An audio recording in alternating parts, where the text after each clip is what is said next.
Alright. Hello everyone, welcome back to another day in our painting realms. We're going to talk about Gloomspite today. Are you ready, Bill? Talk about So those everybody. creepy little goblins? Yep. Take one, even. No. That's a No, lot. that's okay. But anyway, yeah, let's just jump into it. This is going to be a big show.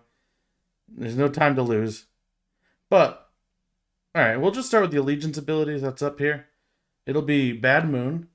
And so if you remember, that's the thing that it started off the board and then it slowly crept onto the board and then it could outrun the board. And it just gave them Vaguely remember passives. it. Yep. Yeah. So we'll just talk about what it does now. So basically, it starts on a large. You pick a quadrant on the board, and it starts there, and then that is under the light of the bad moon. And then at the beginning of each battle round, you roll a dice, and on a 4-up, it moves to the Okay. middle, and then to the opposite corner, and then to the edge, and off the field, basically. So, and then based on what you are, you get a different benefit for being under the moon. So Moon Clan, which I think are goblins, and I think Squigs fall under Moon Clan too, or like a lot of the Squig riders. Mhm. You get a 4-up rally instead of a Oh, 6-up rally. Yep, that's pretty good. yep, But only in that quadrant, right? That the bad moon's under yeah, or in, rather. Okay. exactly. And then there's like other sources of being under the light of the bad moon that aren't from this allegiance ability necessarily. Oh, interesting. Okay. Yeah, the mostly the terrain piece and Skagrok gives that aura now too. So you have three Oh, okay. potential ways to get access to this. Sounds good. Yep. 4-up rally, I'm not a huge fan of it, but we'll see if it's actually a problem as we read through, right? Yep. Let's see. Lunar Squigs. So Squigs under the light can charge even if they ran. So run and charge. Very good That buff. seems good. Yeah. Yep. On units that want to be fast. Yep. Moonlight Hide, Gloomspite Troll, or the Troggoths, they get +1 to their save under the light of the moon. Also wanted to save. Dang. Right? Yeah. So they had that last book too under the Battle Scroll update. Mhm. However, they were all like base 5-up save that went to a 4-up. Now they're all 4-up going to a 3-up here. Oh, that's a big difference. Yeah. So that's a huge difference. Yep. Yeah. And I think this is fair to talk about that there. And then Spiderfang Venom. So the spider's on a 6 to hit, do a mortal wound, and the attack sequence ends. Under the moon, it's on a 5. Oh, wow. All right. Yep. So pretty fair, pretty powerful set of abilities, and the fact that it's Yeah. like more consistent, like you don't have to worry about like starting the game without it. So if you're like a Squig horde and you need like the run and charge, you just know you have that, Right. which is huge. Now, do you have to you choose where you start the bad moon? Yes. Which quadrant? Okay. Yep. Interesting. Yeah. That seems well, it seems like a bunch of kind of random abilities, but the play around thing is you know where your opponent has the bad moon and therefore where they can use their special abilities. You can in theory play around that a bit. Exactly. Yeah, and I like there's it plays out differently based on your map, right? We're Yeah. seeing like a lot of L-shaped deployments, and that's kind of cool that like it's just pretty consistently good.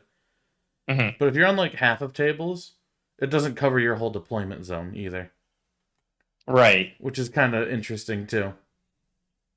Now, what's the range that the terrain piece and Skagrot give I think they're for both being 12 under the bad moon? inches, 12 inches away from but them? Skagrot's a lot smaller than the Loon Shrine. Well, that's true. Yeah, the Loon Shrine's massive.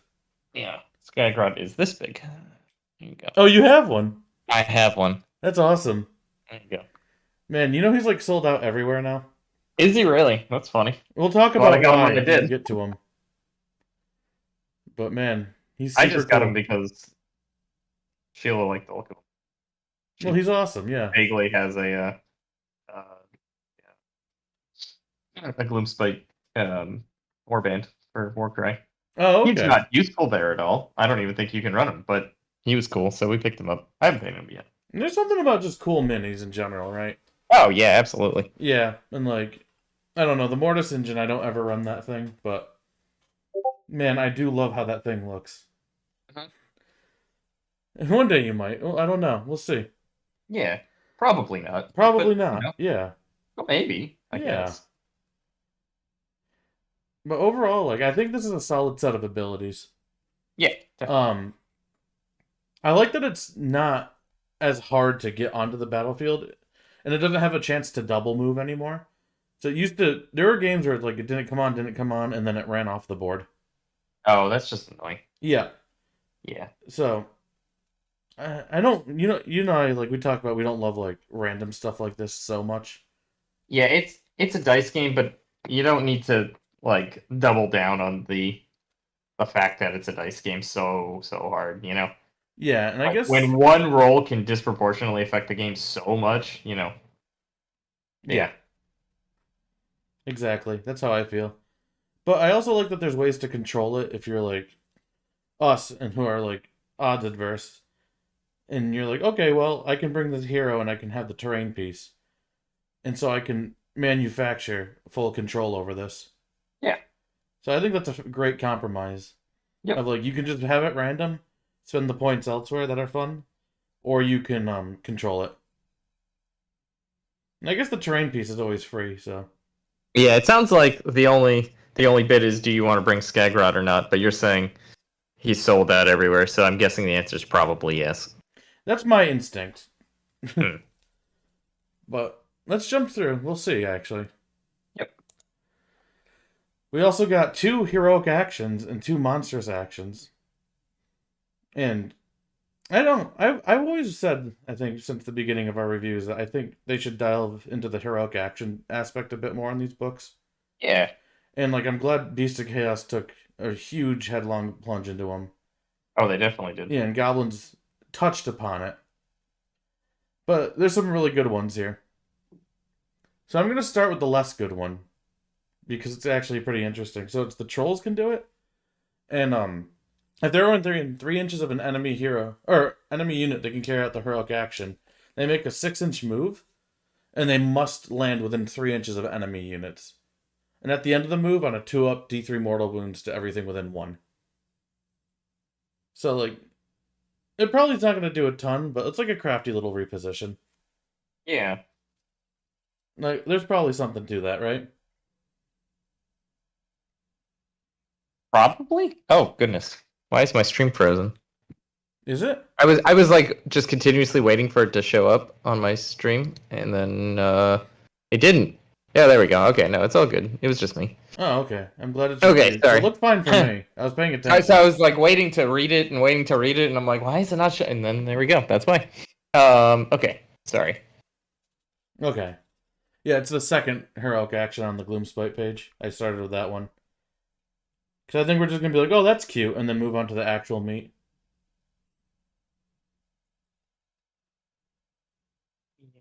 And then, Okay, so you can just kind of like move around them a little bit, type of thing. yeah, you just get a reposition and then some mortal wounds. Yeah, it's cute. I agree with that. Yeah. Yeah. It's I like don't think it's maybe, going to matter most games, but I feel like but it's going to it's a come up and tool. it's It's going to feel there. awesome, right? Yeah, right. When Like you're like, once out oh my of goodness, guess what I 3. can do? Yep. Yeah. And I guess even so, like, even if you don't want to move, that is still like a stomp in the hero phase. That's not bad. Right. Yeah. Yeah. Like Okay. if you can just like, well, I think like an interesting bit there actually when you put it that way is yeah, it is a stomp in the hero phase. So like if something survives against that guy but with like 1 health left, right, or something like that along those lines, Yeah. you can move a little bit, stomp, and then move even more because now you're not in combat anymore, Yeah. right? So I think that's probably the use for it. It's like the person that held on by the thread actually didn't. You killed them. I could And also move on see to it what you're being like excited. you charge in, and then on the next turn, you just move onto an objective. And like that Yeah. Oh might yeah. do something to help Absolutely. you Yeah. contest it at least. Yeah. Yeah. It's not. It's like the situational tool. It's not the like default you're gonna go to. Yeah. Yeah.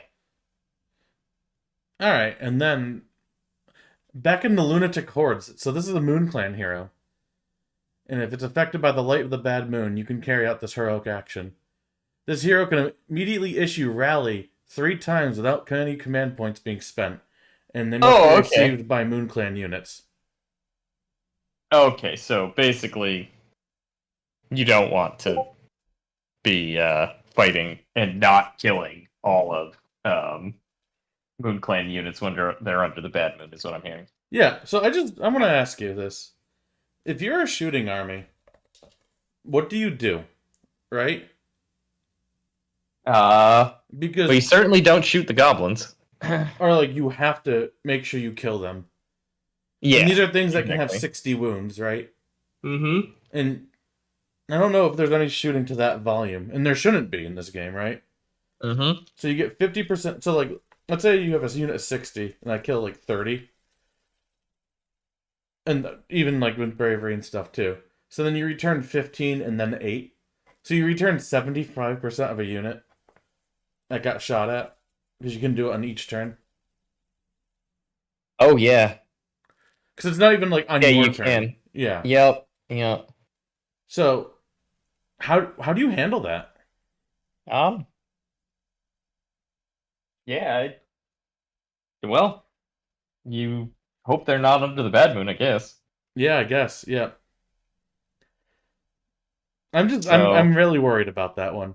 And, like, I guess combat armies, you don't care as much because you can try to keep them locked in. But, like, I don't know. Triple 4-up rally just seems too much to me.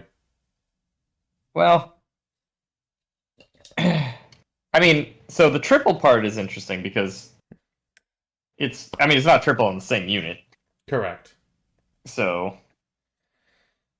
that's, like, a little better, at least, yeah. Yeah, it's not like you can just... Yeah, exactly. I don't know. It's... I mean, how often... Is it usually... So, we're talking... For this to be maximally effective, right? Yeah. You have to be fighting 3 Moon Clan units, right? Under the bad moon, and not kill any of them off. Yeah.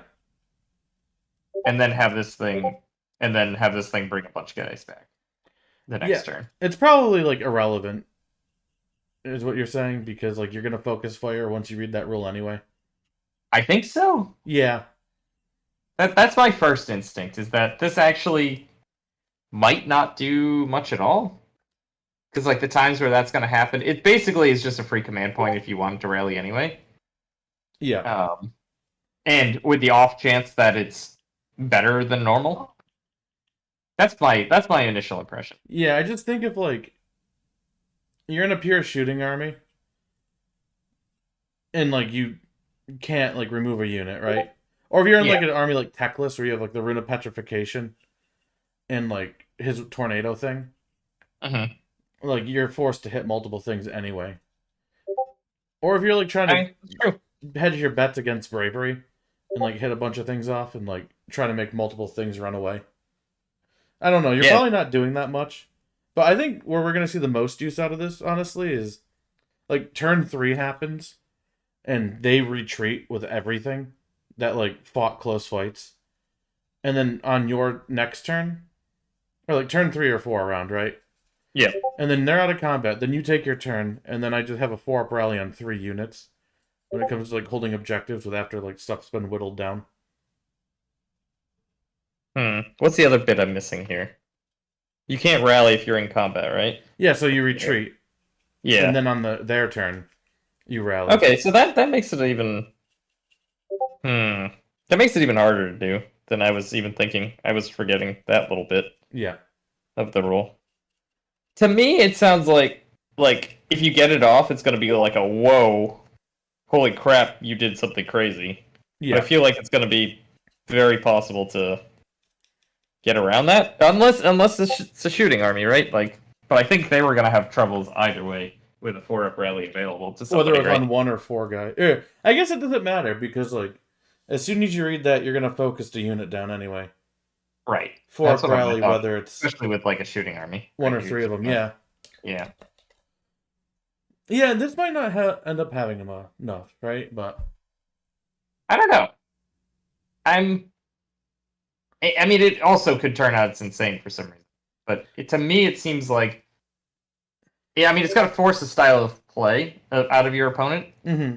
knowing that that is a thing, right? Right.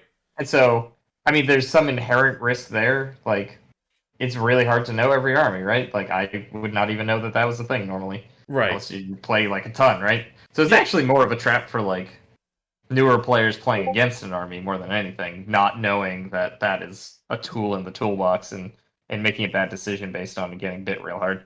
Right. So it's more of like a knowledge check. I guess It it feels is. like. Yeah, I can see that point for sure. First of all, how you doing, Electman? Good to see you again. Also, yeah, I guess you just shoot them not under the light of the bad moon too. That's a pretty solid point. Yeah, But I'm assuming that they're gonna figure out how to, always be under the light of the bad moon yeah, somehow, right? or it moves, right? Yeah, I mean it moves, and I don't know. I mean, Yeah. then I think like if you take chip damage, then you move under the light of the bad moon the next turn. But then again, I don't know. I really don't know how that's gonna play out. That's a tough one to evaluate, honestly. I think you're right though that there's going to be plenty of games where this isn't used one time. Yeah. Like I think Or is that, used once, but just because I need an extra command point, I'm not doing anything with my heroic action right now, so yeah, might as well, right? exactly, yeah. Or like it's going to hit like a couple low impact units, Yeah. and that's fine even. Right. Exactly. Yeah, and we'll pay attention to like the Moon Clan keyword a little bit too, Yeah, and see definitely. like what Yeah. actually has it. I think the Squig hoppers have it. And like, I don't think like Squig herds do though. For example, right? I just don't That's quite interesting. remember. No, I mean I have no idea. Yeah, exactly. So, yeah, yeah, it's good to see you, Luck, man. All right, let's move on because I think we got to the part where like I don't know. My gut check though is that it's very strong when you need it. Yeah, Right? Yeah, and that very well could be true. exactly. And then, so we have two new monstrous actions too. One with the spiders and one with the squigs. Well, I'll read the spider one first. So basically, it's only a Ragnaroks, and you pick one enemy hero within 3 inches that is not a monster and roll a dice, one dice. And if it's equal to or exceeds the hero's wound characteristics, that cannot fight in that phase. Tell me, how many times would you ever actively choose this one? Um, they're giving heroes more wounds by default. Like this guy has 6 now. Yeah. It's useless against him. And he's a basic foot hero. Oh, I can match it. It's matches or Oh, you exceeds. can match. It's match or exceed. Oh, okay. So on average against guys I don't care about them fighting anyway because they have a wizard staff. It'll Yeah. work a third of the time, and I really don't care because that Mm. thing's going to get eaten for sure. Or it's something with 6 wounds and is slightly more capable in combat, and then it's only a sixth of the time, and that just sounds like complete butts. Yeah. So probably never. It feels like Ipsum Lorem to me. If I'm being Yeah, honest. like why is that? Yeah, it does. Yes, I agree. That's Okay, like all squigs meaningless are Moon text. Clan? Cool. Alright, it's good to know. But yeah, I don't see value in this one whatsoever. Yeah, me either. Yeah. And then this one is the giant boing. So basically the Mangler Squigs, when it lands a charge, it can make a 3d6 move, but it must finish within 3 inches of an enemy. It's like that ogre monster truck one, but without damage attached to it. You can make a 3d6 charge, you said? So this is after it charges, right? Oh, after charge. Okay. It can then make a 3d6 move as a monster's action. Okay. Yeah. That's interesting. And these guys fly. It doesn't do damage, but their base is much smaller than the Stonehorns. So they can probably fit into tighter areas. Yeah, so they can just like jump over and like be fighting the hero in the back type of deal. Yeah. First time. Okay. I like it for them. Like, it doesn't seem like that crazy. Yeah, but it sounds cool though. It's pretty Like, good. they're used to that. Yeah. Yeah, I've seen it do really good stuff for ogres. I think it's good here too. It's just the no damage doesn't. I don't want to say it hurts it, but it's definitely not as cool for them, which is fine. It's a situational thing as opposed to like a power play. Yeah, exactly. Well, in all the time power play, I guess. Like, what if it had damage attached? It's like, oh yeah, of course I'm gonna do this, and I'll move like in like millimeter to the right, and bam, look, you take a bunch of damage. Now it's like, well, I'm gonna do it if there's a cool play that I can do with it, right? Mm-hmm. That kind of. Well, that's what it feels like anyway. Yeah, there's definitely power to this one. Yep. Yeah, just Roar is really good still. But overall, I think there's some pretty powerful tools on this page. There's some 3 pretty strong stuff. Yep. Alright. Command traits. This one, Clammy Hand. Generals within 12 inches of a Bad Moon Loon Shrine in your army. At the end of your turn, you can use the Bad Moon Loon Shrine's Moon Clan Lair scenery roll 2 times at the end of the turn. So, basically, we'll get to it a little later, but the scenery lets you bring back a unit that's been like entirely slain with 5 wounds or less. So like you're bring it back with 5 wounds or less, or it had to start with 5 wounds or less. Yeah, so any unit that had a wound characteristic of 5 or less, when it's totally wound dead, characteristic, okay, you can like completely return it. So even like 60 grots, just here you go, all back. You'll get half of them back, so 30. We get half. Yes. Okay, all right. Yeah, a big unit of trolls will come back as half. And, oh damn. Yeah, so it's written a little bit better too, where it's just it works for all your stuff instead of like matching the keywords that your general has. So I think that's one theme we're gonna see in this book is that like being able to soup the units is a lot more viable than it ever was before, nice. Which is great. Yeah, but especially considering they're all in the same book, so that's like fine. Yeah, it's all internal balance thing at that point. Yeah, and I just think taking 2 bites at that apple to get reinforcement units back is probably really good. Probably is. Yeah. Now, is there a roll for it? Did you say 4 bringing them back? You had to get a 4 up. Okay. Yeah. Yeah, getting 2 attempts at that is great. Yeah. So most of like what 75% of the time you're going to get at least something back, and a quarter of the time you'll get 2. Yeah. Pretty freaking good. Yeah, I think that's going to be a popular pick. Yeah, it sounds like something I would take. Yep. Alright, Loon Touched. The general can cast 1 additional spell in each of your hero phase while they are affected by the light of the Bad Moon. That's fine. The spell lore is pretty decent too. So like I don't hate that one. Mm-hmm. And if you really don't want to take the Arcane Tome, or if you want like this and the Arcane Tome, that's an option. Oh, that's kind of cool. You right? can get like 3 spell casts. Yeah. You're kind of starting to maybe run out of things to cast, but do they have any lore masters? They do not, no. Okay. But yeah, I'm fine with that one, but I'm probably not taking that much. Yeah. Fight another day. Loon boss only. So each time this general fights, after all their attacks have been resolved, they can make a 2d6 move. If they do, they must finish that move more than 3 inches from all enemy units. So, if I read this right, it's Loon Boss. So you can put this on a Loon Boss on Mangler Squig. And he can run away after he fights. Wow. Okay. That's kind of fun. That's interesting. Yeah. Think of how much movement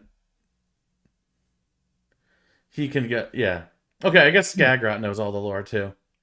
But yeah, just think of how much movement you can have with the Squig, where like it charges in because it can run and charge under the light of the moon, and then does like the 3d6 bounce, and then it fights, and then it runs away. That's pretty sweet, actually. Yeah. I think. Huh. Yeah, I like it. Yeah. And he can, well, think of, you might have literally just said it, but like he could jump over a unit too, and like, and then move on past them, and like, that's a ton of movement in one turn. Yeah. And like get in the back lines too, which is the biggest part of it. Yeah, to me. Yeah. There's got to be an opening that you're away from 3 inches away from everything at the end of that second move, but yeah. It just, if you roll well enough though, it seems really hard to screen that out. Oh yeah. So what if you get like a 14 on the first one and then like a 9 on this? Like, that's so fast. Oh, you can be freaking flying. Yeah, that like makes Lumineth foxes envious. It kind of does. Eh, not quite. Maybe not quite. Yeah. Those Wind things are real chargers? fast. We can compromise there. Yeah. I don't know. So the thing with Skagrod is he can't actually have the things, so the command ability. Yeah, for the one additional cast. Yeah. Yeah. So like it doesn't work quite with that command trait, but Yeah. But that's okay. yeah. That's still cool that he does know all of them. Mm-hmm. Fight another day. Super nasty venom. So this is the spiders. If they get their double the number of mortal wounds that are inflicted by the spider venom ability. So on the 6 up it does mortal wounds. And then 5 up under the moon. Oh, and then you double the number of mortal wounds with that? And I'm pretty sure there's a Ooh. hero that has like a 2 mortal wound with like 5 attacks. That's pretty nasty. Yeah. That could be fun. Yeah. And like mount only, yeah. So like you can put it on an Arachnarok too. I'm sure that has like a bunch. Oh yeah. Yeah. I'm sure there's some pretty good damage there. I still like the clammy hand and fight another day better, but this seems compelling too. It depends. Yeah, it's probably one of those. It depends on like what kind of build you're trying to do, right? Yeah. And strikes me as like a super awesome fun path to glory thing where you can get command traits on everybody. Oh, absolutely. Yeah. So it's good to have that kind of stuff in books anyway, even if it's not the competitive option necessarily. Right. Yeah. And there's always the thing to be said that like even if the most competitive option is one thing, it dominates the meta because it's the most thought out. Like, yeah, I bet you a lot of other things have play as well. Yeah. Exactly. And then the last one, I just like the name Squig Whisperer here. Squig Whisperer, that's fantastic. So, a Squig hero only, the mounts get +1 to hit and wound. Mounts get +1 to hit and wound. Oh, doesn't seem bad. Yep, and I guarantee you that the damage mostly comes from the mounts. On any Squig hero on a mount. Yeah, I'd be willing to bet. Yeah. So, again, Mangler Squig. I don't know if I'm doing that over the live to fight another day thing. Right. But, like, maybe. Maybe. I mean, I don't know. I mean, it depends on what you want to do, I guess. Yeah, exactly. It's more damage. More damage is fun. More damage is fun. I just think it's really... One of the funnest things about Skaven to me is, like, running away after I fight. Mm-hmm. So I just think it's really... Yeah. Oh, yeah. And yeah. You might get to the point, too, where you're like, oh, I'm not doing anything, like, that useful out of running away. I might as well just kill it. Yeah. So, like, and I can see it definitely being, like, the simpler option, too.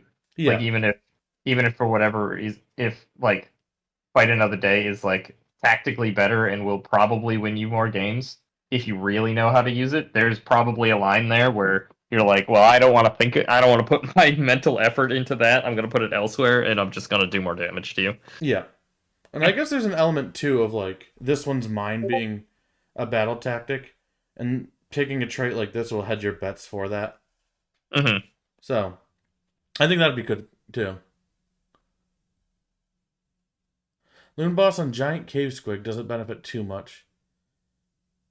Yeah, I'm not putting it on the Giant Cave Squig, though. I'm probably putting it on the Mangler Squig, right? The Squig Whisperer. And just to be clear, the Mangler Squig is a leader, right? Yeah. Well, there's a Mangler Squig, and then there's a Loon Boss on Mangler Squig. Oh, okay. I just wanted to double check. Yeah. Because, like, there's no, like, leader option for, say, the turtle. That's a fair point, yeah. There is on this one, though. I know that for a fact. Yep. I figured you did. But yeah. It's good to address here, yeah. Alright, and then the Trogs have their own command traits.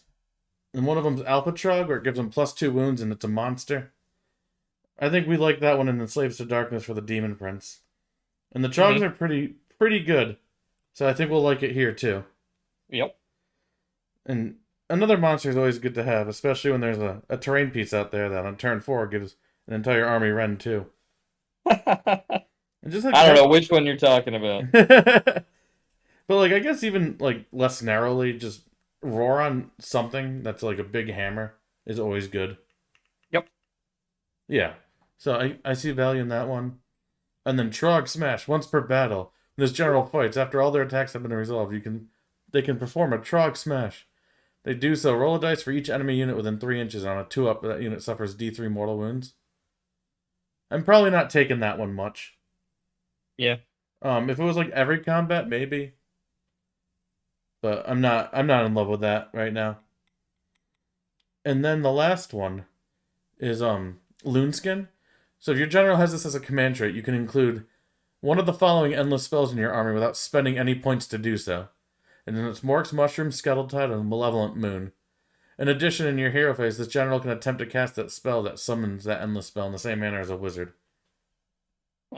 So, I'll be honest, I didn't quite read through the endless spells yet.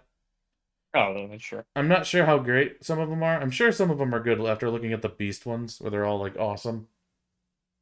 Oh, should we do our errata on the beast review now? Oh, you want to mention that? We're like, yeah, it turns out the Gargant that we just totally passed over actually looks insane. Oh yeah, and we're like, oh, it's just a Gargant. It's not a good unit. It's never a good unit in these books. Yeah. And funnily enough, it's in this book, and it doesn't look like a great unit here either, so I skipped it. Here. But I did my homework this time. That time I didn't. Yeah. So it actually looks insane. Yeah. Yeah. But yeah. Anyway. Yeah, back to this one real quick. I just think the free endless spell. There's probably something to that, right? Probably. Yeah. And I guess we'll figure that more when we get to the endless spells. Yeah. But I just think free anything usually is like exciting enough to want to build around. Whether it turns out or not is a different thing. Yeah. And yeah, but we'll bookmark that one for now, and we'll come back. Everything but the Scuttle Scrap's pretty good. Okay, I can see that. Yeah, I like what they've been doing with endless spells recently. In like the newer books, they've all seemed like pretty useful. Like the beast ones seem crazy good to me. They do. For example, yeah. So good on you, GW. You listened. And then we have the artifacts, which I'll split up into a few different tables. Troglodytic treasures for Moon Clan heroes. So, Leering Gitz Shield, unmodified hit rolls of 1 for attacks that target the bearer cause 1 mortal wound to the attacking unit after all the attacks have been resolved. In addition, if the bearer is slain by an attack made by an enemy unit, subtract 1 from hit rolls for attacks made by that unit until the end of the battle. That's kind of interesting. So, like, it just reflects damages on ones to hit. That's kind of interesting, and then gives them -1 for the rest of the game. Yeah. Dude, I need... Fine. I don't know. So I've been switching between the streams. Like, I don't have the physical book for making this guy anymore. So I have it up on another screen. So I've been like, I have to switch back to the stream to reread stuff. And for whatever reason, it's freezing constantly on me. I'm sure it's intentional, but like, yeah. It's making it a little more difficult to follow along when it does that. And I'm like, which one are we on? Which one are we on? None of these. Damn it. Anyway, I understand. Sorry. Okay. How can I help you there? Oh, no, I just need to... I don't know. Yeah, we'll figure it out, I think, as we go. Yeah, it's fine. Alright, we can talk about this next one pretty easy. The Backstabber Blade. At the end of combat, you can say the bearer uses this once per battle, it can use the blade. If you do so, pick one enemy unit within 1 inch and roll a dice on a 2-up that suffers D6 mortal wounds. So once per game, on a 2-up, D6 mortal wounds. Probably a pass. That's a hard pass for me. Yep. Yeah. Next one. -1 from hits that target the bearer. That one's pretty good. But, like, it's very simple. How are these things equal? I don't get it. Right? They're not. That's the answer. Yeah. It's funny to me about, like, the previous one, too, of, like, on a 2-up D6. Like, rolling a 1 on a D6 is already enough of a failed case of a relic for me. Right? Why does it also need a chance to not 2? Work? Yeah. Yeah, like, why do you have 2 chances at it? Yeah, no, and it could have been worded like Ohm there too, where it's just like on a 2-up it does that many mortal wounds. So there's no like not a 2 dice roll thing to it.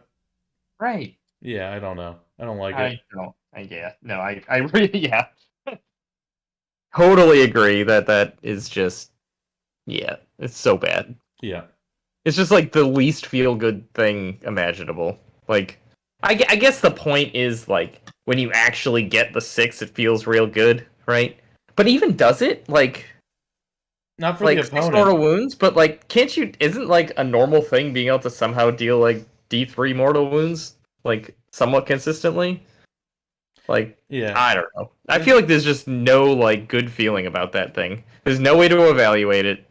It's just like feel bad all around. Yeah. I don't know. They just gotta stop doing once per game on a roll. Yeah, Like, agree. just that's all there is to it. Yeah, Mhm. please knock that shit off. D3 plus 3, like I don't know, man. Like even if it was like once per battle, pick a thing within an inch, do 6 mortal wounds. That's probably good, right? But I bet Once you per people battle. would still take Arcane Tome over that. Oh, so yeah, this is just like a. This is the most of the time it's gonna do not much, and then the one time it does, your opponent's like, "Why did I just get randomly screwed by this relic?" Yeah. Yeah, I don't know. Anyway, Yeah. All right, this one's fun though. The Loonstone Teeth Caps. So, Squig hero with a mount or companion, you improve the run characteristic of their bite by 1. oh okay. Yep. So, Squig Whisperer, and he's got some nice grills on him. So you +1 to hit, +1 to wound, +1 to your end. We're feeling good on a Tuesday, you know? I think that's a good power. Right? Yeah, I like it. Yeah, And I think it's then good enough. Moonface Movement. The start of the combat phase, you can pick one enemy unit within 12, subtract 1 from save rolls for attacks that target that unit until the end of the phase. Okay. Like, that one you just have every turn, like, within 12, too, right? Like, how is that all equal to, like, once per game within 1 inch D6? Don't know. Like, might as well, yeah, man. But, like, that one actually is good. Like, 12 inches, that's, like, a respectable range. That's where you want to be to keep your buffs on. Right. And then you just, like, it just works. You give them -1 to save. Yeah, I don't know. They have this thing where they have to make like I yeah. If you're doing damage with something, it has to be on a 2-up that you can then attempt the roll. I guess they're like It's trying to just emulate like the combat phase where there's like a hit roll to it. yeah, but they don't need to. Could they? Could they not? Like, Yeah. is that an option? I guess they want the fail case in those. They want a 0 to be possible. Yeah. Really bad for some reason. And I'd be fine with it if it was like if it wasn't also once per game, right? Right. That's Like how I just feel at least. make it work. Yeah. Like the guaranteed 1 damage is kind of nice, right? But like it's not like game breaking or anything. No. Yeah. But like I would probably take this one a lot. This -1 to save relic. It Right. seems pretty good. Yeah, it does. It absolutely does. And then I guess the last one is add 1 to casting rolls for the bearer each time the bearer unbinds a spell. Add 1 to casting rolls for the bearer for the rest of the battle. Okay. That's kind of That's cool. cute, I think. Yeah. I don't think there's any like unnamed characters that have bonuses to casting. Oh, there's like a sub faction that gives you some bonuses. Okay. Yeah. So there's something to that. Yeah. Which one's your favorite on the list, do you think? Um, Probably the -1 to save. I'm thinking that. I'm thinking the teeth caps are gonna be fun too. The clammy cowl is like the -1 to hit. That's probably got some merit to it as well. Yeah. But yeah, I do like that one because that was just it's a pretty straightforward one. yeah. Although that one has a little bit of just thinking from like a making sure all of your buffs are active. That like one requires you to be like, hey, other person, make sure you remember this. Hey, other person, make sure you remember this. Right. Which is a little tougher. Mm-hmm. Like what's the ruling in like a tournament? How does that work? If like you mentioned that right like at the beginning of a combat, right? Yeah. Or not at the beginning of combat. You mentioned it like, oh, I have this at the beginning of the game, right? Okay. You have -1 to hit me. Yeah. And then when they're attacking that unit, they forget. It happens, right? Yeah. Like at what point do things move on and it's not you can't go back, and who's actually responsible for remembering that and reminding somebody of it? Yeah, from my understanding is that you it's up to you to remember your debuffs and stuff. And if you move past it and you do the rolls and then you're like, "Oh shit, I forgot." It's like pretty tough titties at that point. Okay, so you basically have to like when they're going to do the thing, you have to be like, "Hey, you have this debuff on you." Yeah, as they go to roll. Yeah. Right. Yeah. But yeah. That's why I would take the Moonface Mommet mostly. I don't think the -1 to hit. I just like the thing about that too is like it'll keep your hero alive a little bit better. Mhm. But like the other one is like a proactive thing where you like put the debuff on somebody. And like it has synergy rather than just like a layer of protection on one guy too. Yeah, that's Yeah. very true. But maybe that layer of protection is what you want. If you're, I don't know. There's merit to it, right? Yeah. Can you put that guy on the Mangler Squig? Yeah. I don't see why not. Yeah, like maybe that's like maybe you just need that little extra layer of protection because you're using that thing as a beat stick. Yeah. Or for like a big ass spider or something like that. Yeah. Yeah. Oh, actually, no. Yeah, so it can go on Moonclan. So it can go on Squigs, not spiders. Okay. Okay, that's fair. Gets better with each unbind. Yeah, the Staff of Sneaky Stealing too is like the +1 to cast, and it gets better each time you unbind. I think that one's fun for sure, and it's probably good. Right? And almost all armies have casting of some sort Yeah, in their armies, so it absolutely. might be good. I guess the question is there like enough spells that like that you really want to be able to get, like say take Beast for instance with the Tendrils of Agony, right? Yeah, That's obviously a spell you want to be able to get off more reliably. right. Is there a spell, and it could have a big impact on the game? Is there a spell for Gitz that's similar? That I would makes say it there's a that couple much better? not as good as like no pile in or +2 damage or +1 damage, Mm-hmm. but I think there's some pretty good spells in there too. Okay. Yeah, I think it probably has a lot to do with how good the spells are. How I good agree. Battalion is. Yeah, or you have like And like how many are like right around that like 7-8 casting cost mark? Yeah. I probably like this better than like Master of Magic, right? Mm-hmm. I'm not sure if Yeah, that's probably. necessarily true, but because I feel like +2 is like pretty equivalent to a reroll, and you start with +1, and if you unbind 2 things, that gets better. And I guess Yeah. yeah, You do have to unbind 2 things. You don't really start with you don't start with the +1. Oh no, you do. you start with a +1, yeah. Oh, okay. So yeah. Yeah. So as soon as you unbind one thing, you're status quo. Yeah. I don't think there's any Okay. like naturally double cast wizards though. That So, definitely hurts it, yeah. that makes it a lot less good. Yeah. Yeah. But I don't know, if you want the cast bonus, like if you really need it, and like that's good enough for you, this is a great relic, right? Yeah. Because then it only gets better. Yeah. And I like that it has like the floor of just being a +1.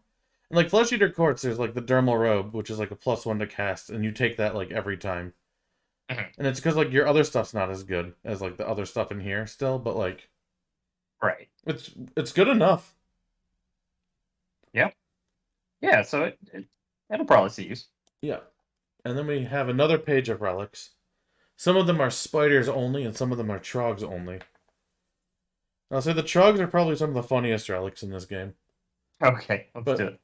Spider Fang heroes. So there's a headdress of many eyes. This one stocks. Um, so it's for only for the Scuttle Boss, which is like the little spider hero. But Okay. only unmodified 5s and 6s score a hit on this guy. Oh, wow. Yep. Okay. As That you, is... Now, is there a reason to keep him safe like that? I think he That got worth pass, a and lot? I think he. I don't think he's like insane, but I think he's just like a little bit of like I'm solid all around, Okay.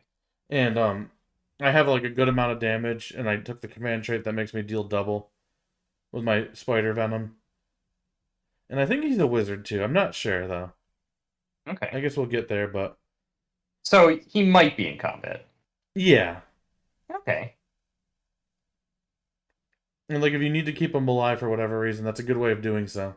Oh, that's for sure. Yeah. Yeah, That's pretty freaking good. absolutely. And then the Nibla's Itty Ring is once per battle at the start of your hero phase, the bearer will call upon the ring. If you do so, roll a dice and add that result to the casting rolls made by the bearer until the end of the phase. So it's like a once per game force a spell through. I guess that's fine if you have like an endless spell you really need to get onto the field. Yeah. Or like a really powerful buff or something like that. Or I guess there's like a teleport too. Oh, I guess that might not be spiders though. I guess we'll have to look at the spiders lore to get more value on this one, but Right. again, it's like a once per game. I'm not in love with it. No. Yeah.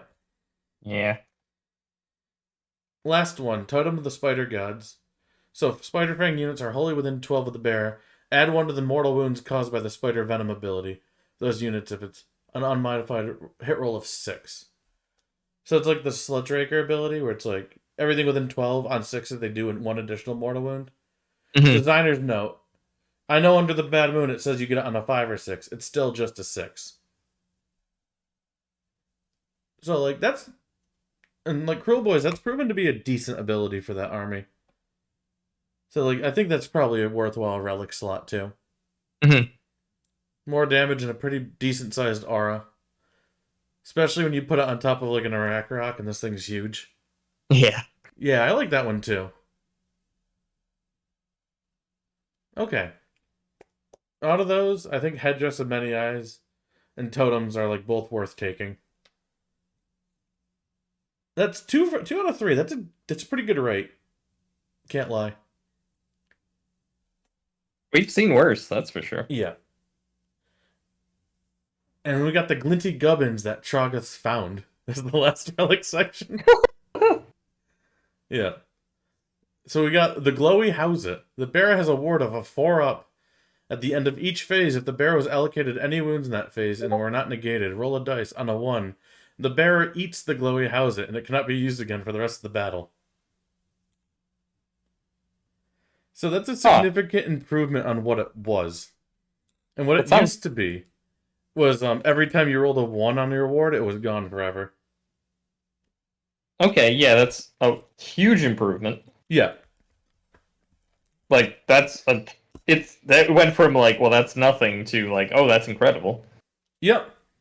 Like you just kind of gotta accept that like sometimes it's gonna fail, but until it does, it's super good. It doesn't seem So that's how very I read likely it. to fail either, right? Exactly, right? Like I like It'll- this. Yeah. it'll probably, I don't know. Put it conservatively, it'll probably fail in half games eventually, right? But you still get like the full round of combat worth of. And usually, like I think we've said, like combats are often decided in like 1 or 2 turns, right? Yep. And honestly, like if there's a relic that was like a once per game relic where it's like this thing has a 4-up ward, I'd be like, okay, that's valuable once per game. Right, exactly, and this is. Yeah. Yeah. Well, the thing, it's a little different, right? Because your opponent can control, like, oh, I'm gonna put like a little something into it to try to break it. Yeah. But then again, it's not that likely to break. It's not like on a 4-up it breaks. It's only on a 1. Yeah, and if they're doing that, they're not focus firing as much as they should be against your 4-up rally. Right. So, okay, hang on. Let's just assume that this is a relic that says 4-up rally. I mean, 4-up ward. Yeah. Because it kind of is. That's kind of exactly what this says. Yeah. Why isn't that insane? Yeah, right? That's a good one. The end of each phase. If the bear was Yeah, allocated. Okay. I mean, maybe it actually breaks more often than I think it does. Maybe that's. I guess don't it know. depends on your opponent, too. Like, some armies just have no capability of doing damage to you, other than, like, the Right. combat phase, right? Right. Yeah. Like shooting armies have an easier time of shooting it off, right? Yeah. Because they can shoot it off, charge it, and stuff like that. I like it. Or yeah. like do mortal wounds to it, like the hero phase or whatever. Mm-hmm. So what can it go on? Is there a really good target for like? I think there's 4-up only ward? one troll hero. And he's got, Oh, like, okay. 12 wounds with a 4-up save, D6 damage on his attacks. Okay. And, like, actually something I think is quite good. Yeah, that sounds like it's exactly the kind of thing that wants this relic. Yes. Okay, so now tell me, Alex, why are we taking anything else? Let's read the other read, ones. Read them off to me. So, at the start of your hero phase, roll 3 dice. For each 6-up, you receive 1 extra command point. In addition, the bearer can issue the same command up to 2 times in the same phase. So double all-out defense. That's pretty good. That is pretty good. Double all-out attack. The troll hero has synergy with all-out attack that I don't want to, like, bury the lead on here, right? But I mean, it helps us evaluate it now. all right. So they did a thing in this book which I kind of hate, but they when you use all-out attack, you get an additional benefit with some of the heroes. And the trolls, all-out attack, you get +1 attack to the unit also. Oh, wow. Okay. Yeah. Hello. So you can double issue that with this relic. That's pretty sweet. Right? Okay.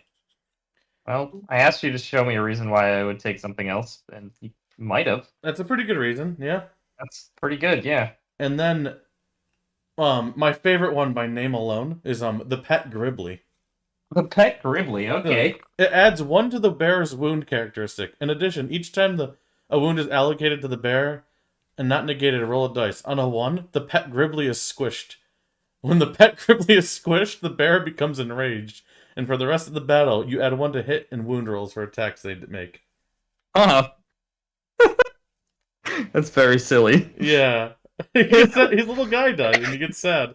Yeah, right? Yeah. Why are we encouraging this behavior?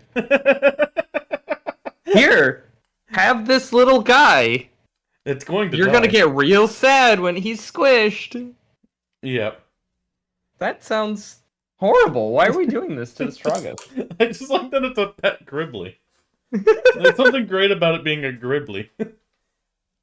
You know? Yeah. Yeah.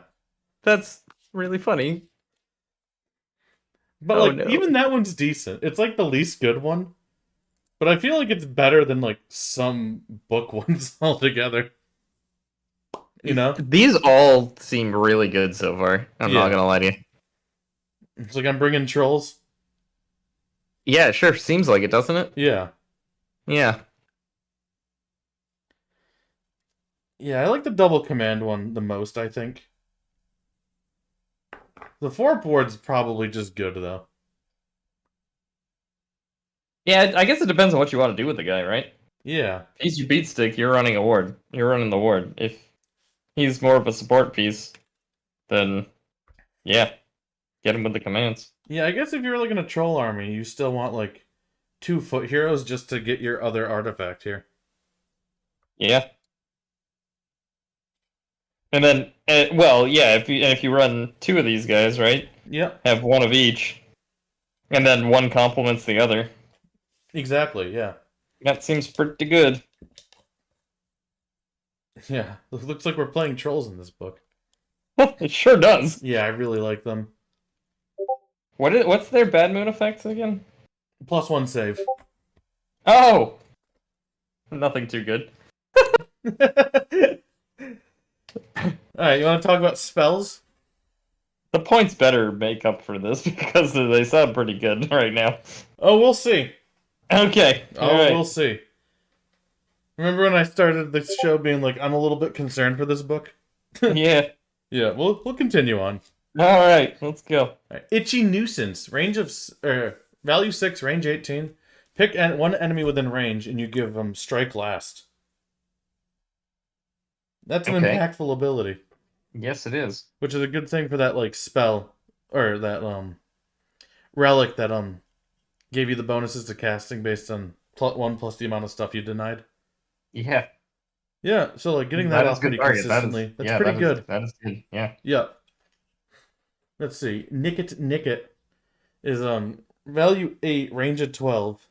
Pick one enemy model within range and do D3 mortal wounds. In addition, if the casting roll was a 10 up and they had an artifact of power, you break the artifact of power. Whoa. Okay. Yeah. I don't think that one's going to be super relevant, and it's unmodified. No. Oh, the casting roll is 10 plus, not the unmodified.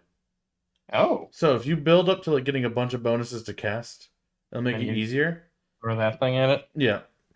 I have a feeling though, like much like the Skaven book and like every other book, whenever they had it written like this, they'd go back and FAQ it to be unmodified roll of 10 or whatever.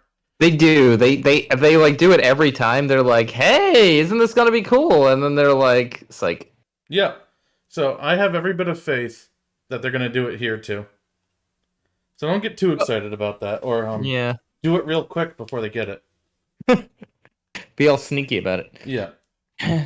Exactly. But maybe not. I don't know. Yeah. You wanna? I don't know, because we're saying like, oh, maybe not here, and then like the FAQ is gonna come, and we're gonna be like, oh yeah, of course, we should have known. Well, we can say we knew, but like there's at least like a little bit of something here, because like maybe they intentionally wanted you to be able to combo this. Yeah. The range isn't very long, right? Yeah. It's only 12 inches, so like it's not like it's like, oh damn, they missed that, and that's gonna, they missed this combo, and that's huge. It's more like, well, you could set this up to actually be a useful spell, maybe. Yeah. Because if you think about it, like, this is hot garbage. Unless it stays as 10 plus. Yeah. Right? And you, like, work to make it better. Yep.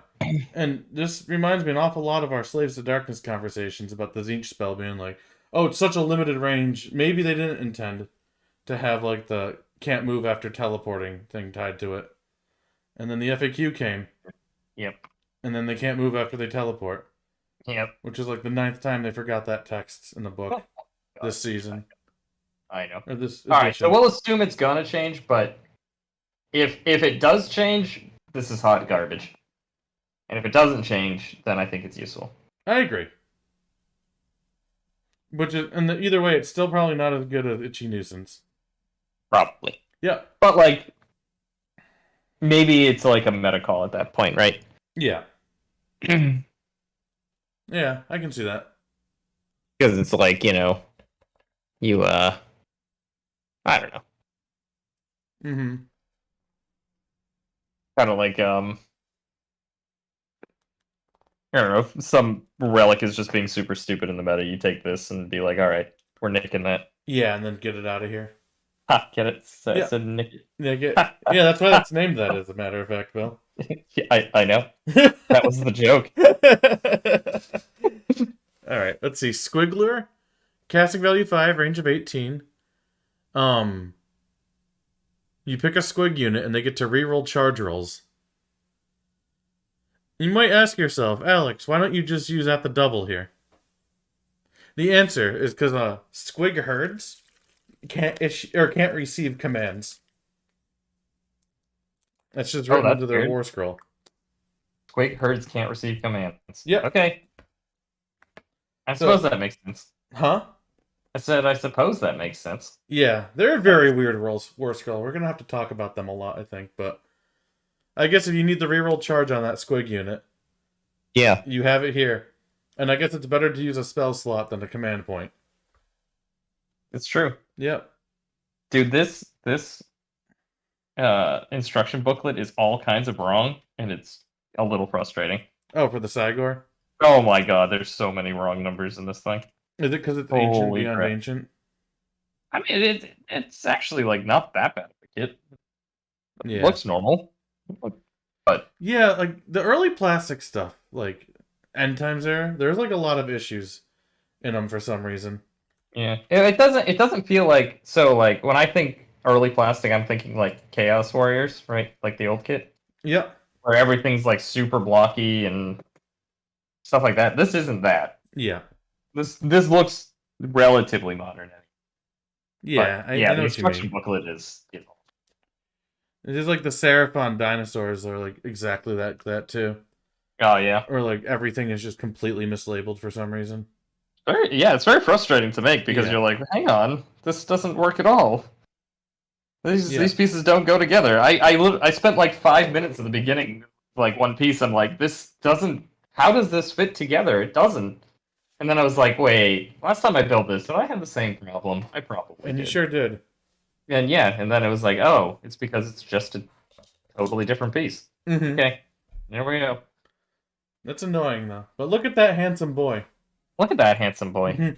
Right. Like, I'm ready to pray. He's gonna throw this statue at somebody real good.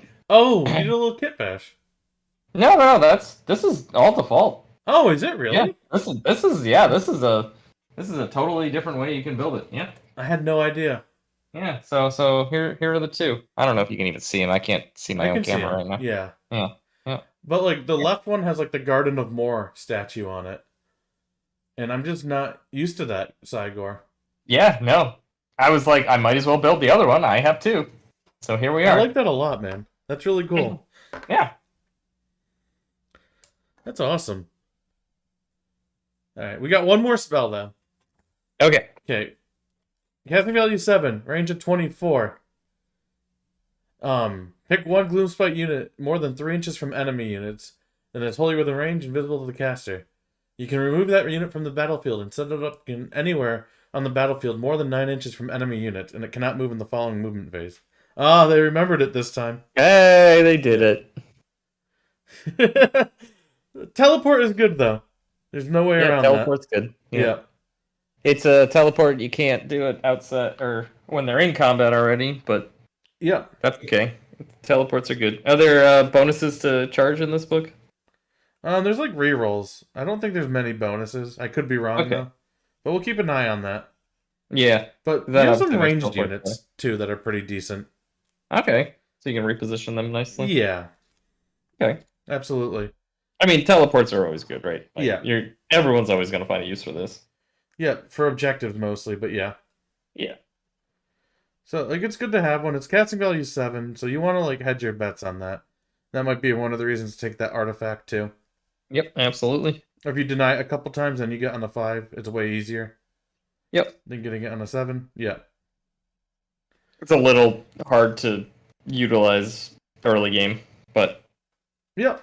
I mean, this might be more of a thing for later game where like just enough things get beaten off a point on a certain part of the battlefield, and it's like, oh look, I can reinforce that now. Exactly, yeah.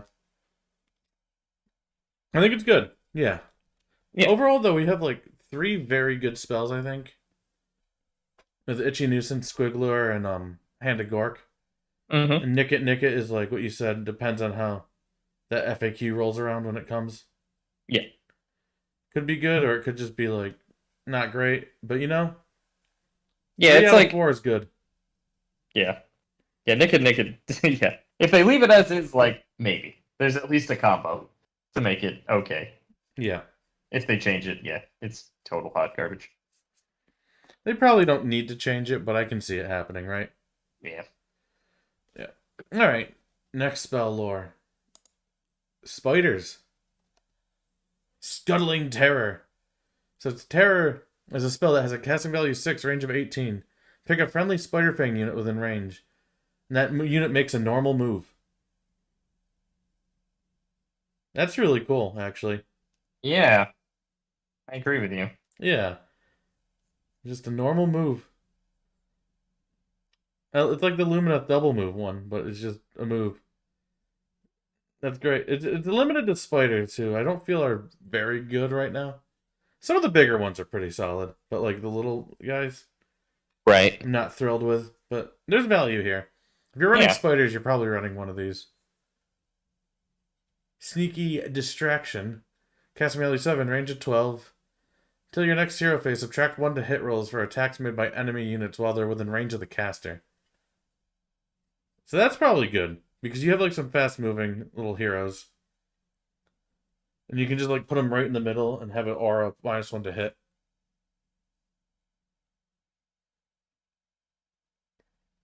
Yeah, I mean, it's hard to tell, Yeah. especially when it's limited to like who can cast it. Like with most of the grot stuff, it's like, oh yeah, I can generically see how this is powerful because that's what I see. That's most of the book. And I think there's a lot of other ways to give -1 to hit too, so it's probably way less relevant. Yeah. Yeah. And then the last one is Curse of the Spider God. Value 7, range 24. Pick one enemy unit within range invisible. Till the starter next hero phase, hit rolls for attacks made by that unit always fail on an unmodified 1 and 2 instead of a 1. And save rolls for attacks that target that unit always fail on an unmodified 1 and 2 instead of only a 1. Okay, that's It's interesting, right? kind of weird, but yeah. Yeah, it's like they acknowledge that this book probably has a problem with guys who can go on their 2-up save with like finest hour and save stacking and stuff. Right, yeah. And they gave you They're a tool like, to okay. deal with it. Yeah. Yeah, you can save stack all you want, but it's not going to get you better than a 3-up save. I almost want to say it like it sounds niche, but I don't know if that's true. It feels like there's a lot of guys that can be built to do that, right? Get the 2-up save stacking. Exactly, yeah. And it's like Oh. your want as a player to do that, I think, anyway. Yeah, exactly. And like you're probably like, oh, I'm not gonna run this guy as much because he's a 4-up save to begin with. That kind of makes him dead to me, you know? Mm-hmm. So yeah, I like this one a lot, actually. Yeah. And I hope more books get a tool like that. You okay, Finn? Yeah. Overall, pretty decent spell lore here too. Yep. All right, let's talk about the sub-factions. There are 5. That's an interesting number. Is that like relevant for grots or something? No, it's just I think they had one for like each of the 4 unit types. Oh, okay. And then they decided to make an all-comer one. Okay. Which So I think is great, even. That just makes sense. Yeah. So, the all-comer one is the King's Gitz.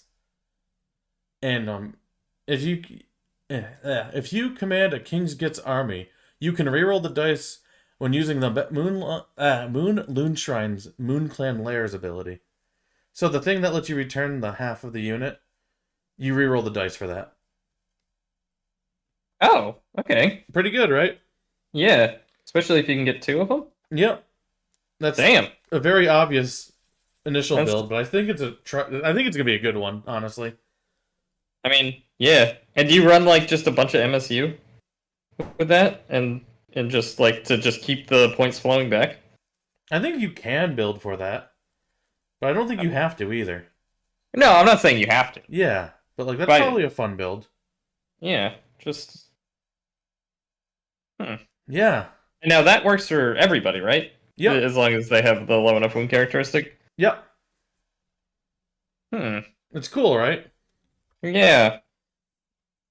Does it work really well with Trogoths? Like, is that a thing? It probably does, but I don't know if it works as well as the Trogoth one does for the Trogoths. I mean, that's fair. Which, that's probably good too. Yeah, I think you'll see a lot of the King's Gitz running around too. Yeah.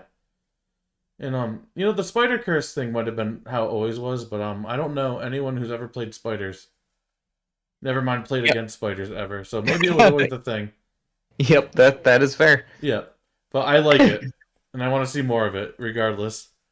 Mm-hmm. But yeah, I think this one, especially when you don't know what you're doing with the book, like just picking it up, like it's going to be a good ability no matter what you do. There's a very obvious combo there, right? Like, Yeah. It's like, oh yeah, I'm gonna do this. That seems fun. Unless you're doing like a specific monster mash list that you're not going to do because you're goblins. Right. I think This one's just generically good. Yep. I mean, that was the point, I think. Yeah, exactly, and I think they nailed it, as a matter of fact. Let's see, next one, Bad Snatches. Each time a casting roll is made by a friendly Bad Snatcher Moonclan wizard, if it's within 9 inches of any other Bad Snatcher Moonclan wizards, you can reroll one of the dice in that casting roll. That's good. Yeah, I think so. Yep. You can re-roll. Yeah, you reroll a dice when you cast. Yeah, as long as you're within 9 inches of any other wizards? Yep. Okay. So you gotta bundle them together, but... That's okay, and that's easy enough to do. Yeah, I think that's easy enough to do, indeed, yeah. Yeah, it's easy enough and, like, not, I don't know. It's not like, oh no, I have to take another wizard. Yeah, exactly. You're just gonna do that with this. So. Yep. And honestly, I think one thing that's important to note is that Skagra is keyworded to King's Gitz, so he can't benefit from this. Okay. But I think there's enough like casting value 7 stuff that you care about in this book to make that one like enticing. Mm-hmm.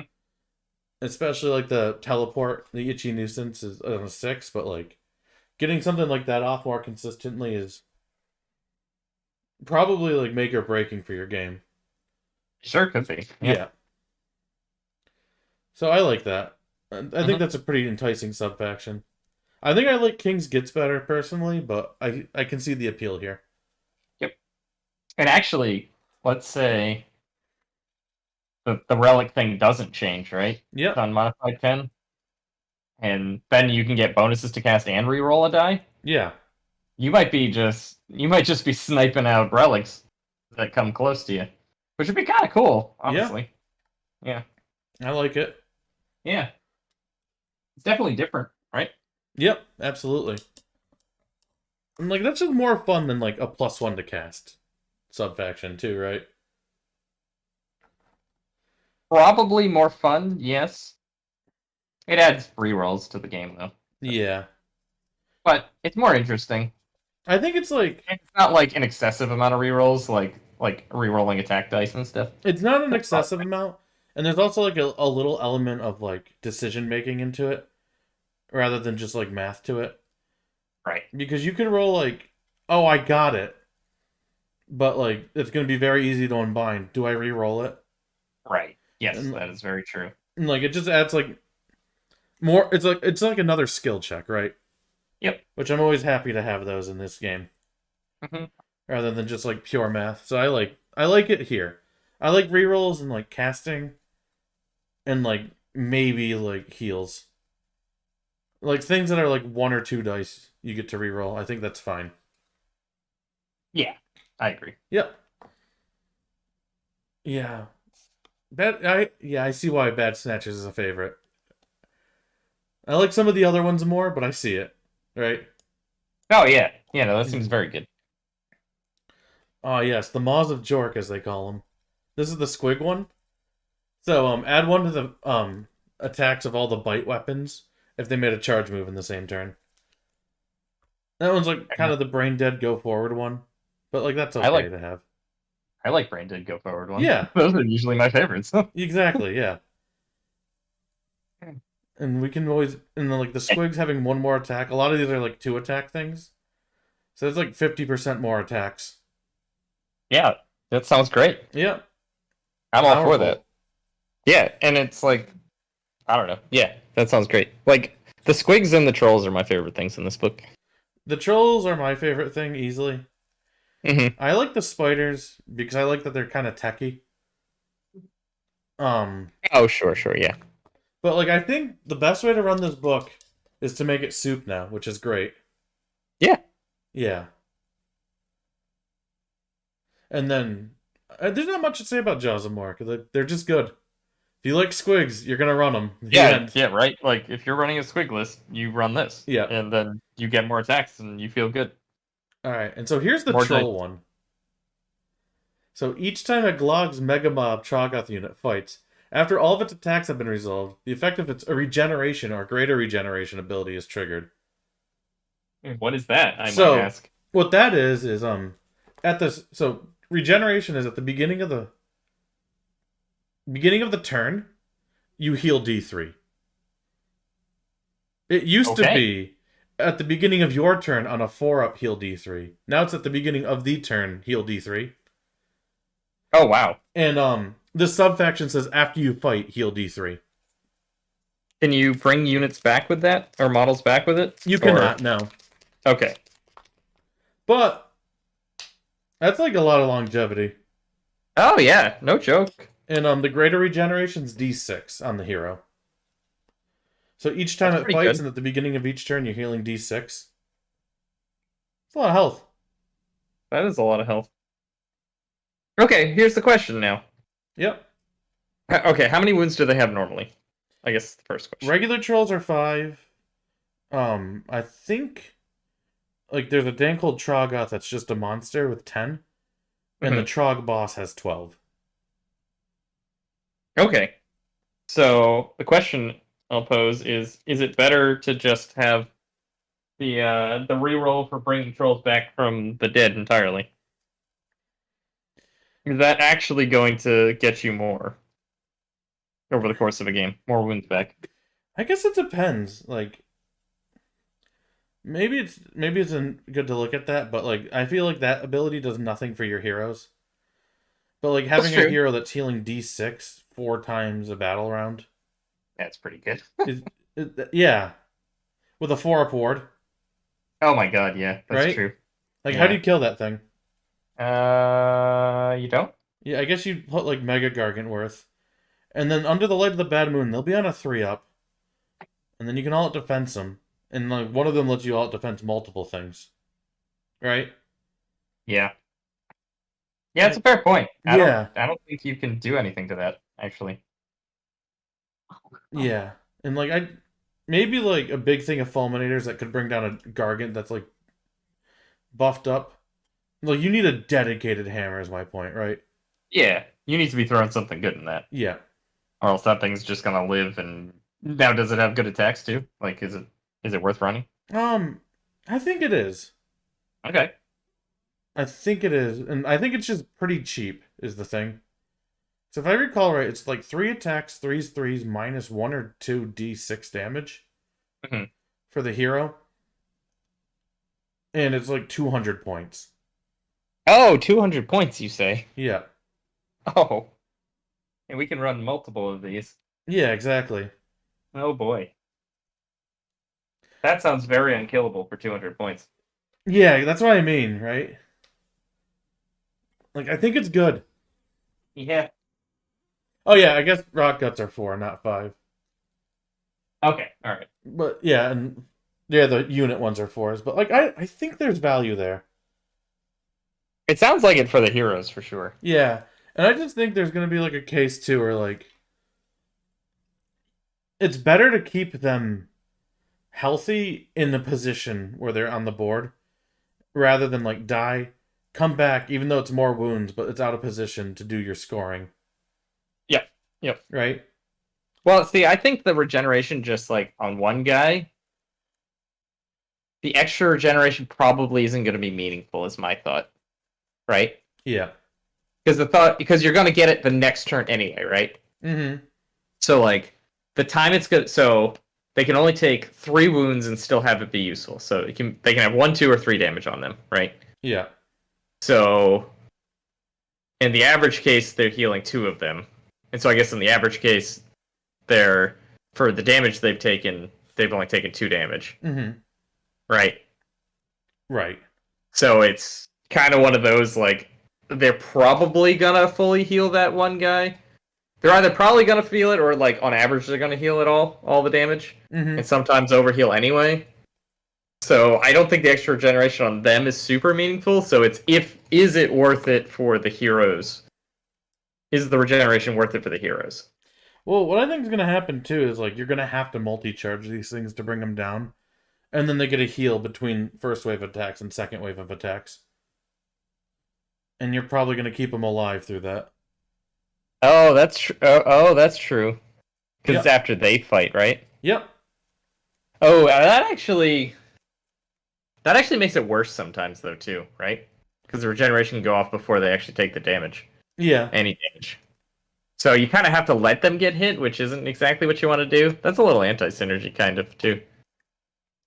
Yeah, but I guess if you're like charging in with multiple things, you can prioritize the ones that have taken damage as the ones that need to be healed.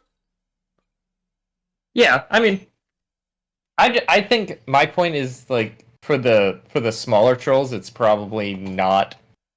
It's going to be a little hard to make it good as opposed to just being generally good. Right. Because you're going to have to actively work at it and, like, think of which ones need it and stuff like that. And like maybe Which, you're I mean, right. which is Yeah. fine. Yeah. But like I don't But think then again, like, bad the for them. reroll on the guy at the end, what does that increases your rate of getting the guy back by, what, 25%? Yeah. So Again, it's only maybe half of that's a not unit, better. right? And then they're somewhere else. So yeah, and it's only half the unit. Yeah. And it's only after they actually killed something. So yeah. They actually seem like... I'm having a hard time parsing whether or not which one's better there, so... Yeah. both. I think that's like you gotta play it, right? Yeah. And like if you're I feel like the answer that they're trying to go for is like if you're doing a ton of trolls, this one's clearly better. But if Right. you're doing a mixed arms thing, you're gonna like get a lot more You want- value out of other things being able to be affected by it, Yeah, I think that's absolutely the case. Yeah. which is good even. Yep. Yeah, so and like I said, It seems you're like the probably souping greater it. regeneration is, like, for the troll heroes is where it's at, right? Yeah.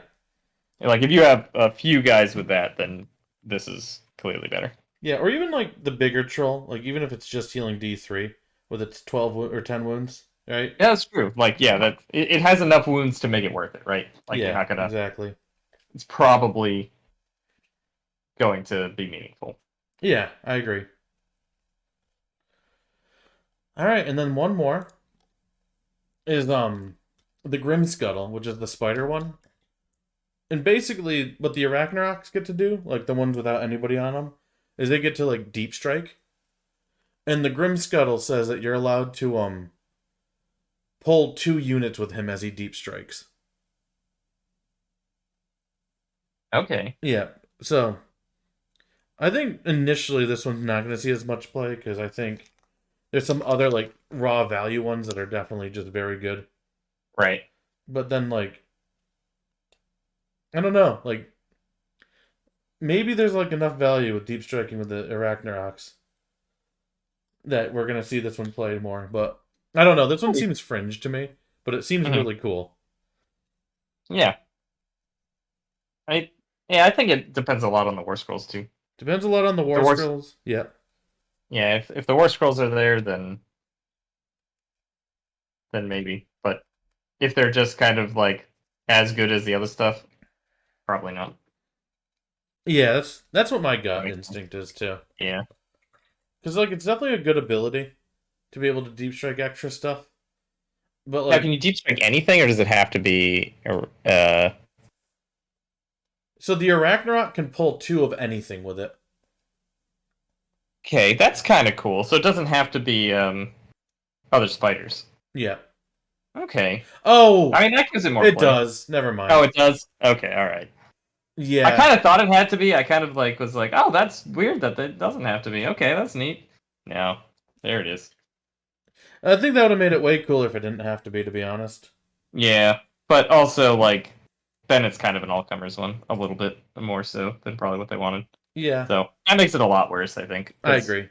Yeah. So where are you living in these? I mean, I'm living with the 2 things I was already living with. The King's Gitz? But, well, okay. I think the Squig one is just obviously powerful, right? Yeah. You just run a ton of Squigs and you charge those bad boys, and they're just gonna get extra attacks. And man, if that doesn't scream corn to me, I don't know what does. Yep. Right? So they're even there red. Yeah, I know, right? Like, it's perfect. Yep. I mean, mine are purple, but that's a different story entirely. Your corn stuff? No, my Oh, your squigs. Yeah. Okay. the couple Squigs I have are purple. Yeah, it's just Um, Moonlight Red, if you ask me. what was that? That's just Moonlight Red, if you ask me. Yeah. There you go. Perfect. Mm-hmm. But the I don't know. I think it's just kind of depends on what your list shakes out to be, what you're running. Yeah. Because they feel more like add-ons to a list as opposed to like defining a list. Right. It's like you build your list and then you pick the one that you like the most. Yeah, that fits with your list the best. Yeah. That's what it feels like to me. Which I kind of like, to be honest. Oh, that's fine. Yeah. Yeah. I feel like the troll one is actually very powerful. But like I have to see it in play before I make a really big decision on that. And the King's Gitz is like obviously like that's like exactly the buff that you want for the all comers. It's like just more shit. Yep. More Like, stuff. whatever you brought, you get more of it. Yeah. Yep. And like yeah, I guess the Grim Scuttle one is like it's cool, but like what Elecman's saying, it's like a fucking pie plate that you have to deep strike on a board edge, so it's even hard to like fit the stuff that you want Right. necessarily. Exactly. Yeah. Yeah, I'll give you that. It's almost there, I'll say. And I mean, maybe it is there. Maybe that actually is really good. Yeah. Depending on the warscrolls, right? Like, You know, like I somebody remember who people knows the bringing army. eels in and it being ridiculous, but like if that's not what they do, then it's yeah. Yeah, you know, like sometimes you look at a book and you see a subfaction, you're like, why would anyone ever do Mhm. this? And like, I don't think any of these are anywhere near that. Right. And like, I Oh could yeah. see you doing really good things with the Grim Scuttle, although I think it's the worst one. Mhm. But and then like the other ones are just like obviously good. Yep. I agree. Yep. All right, perfect.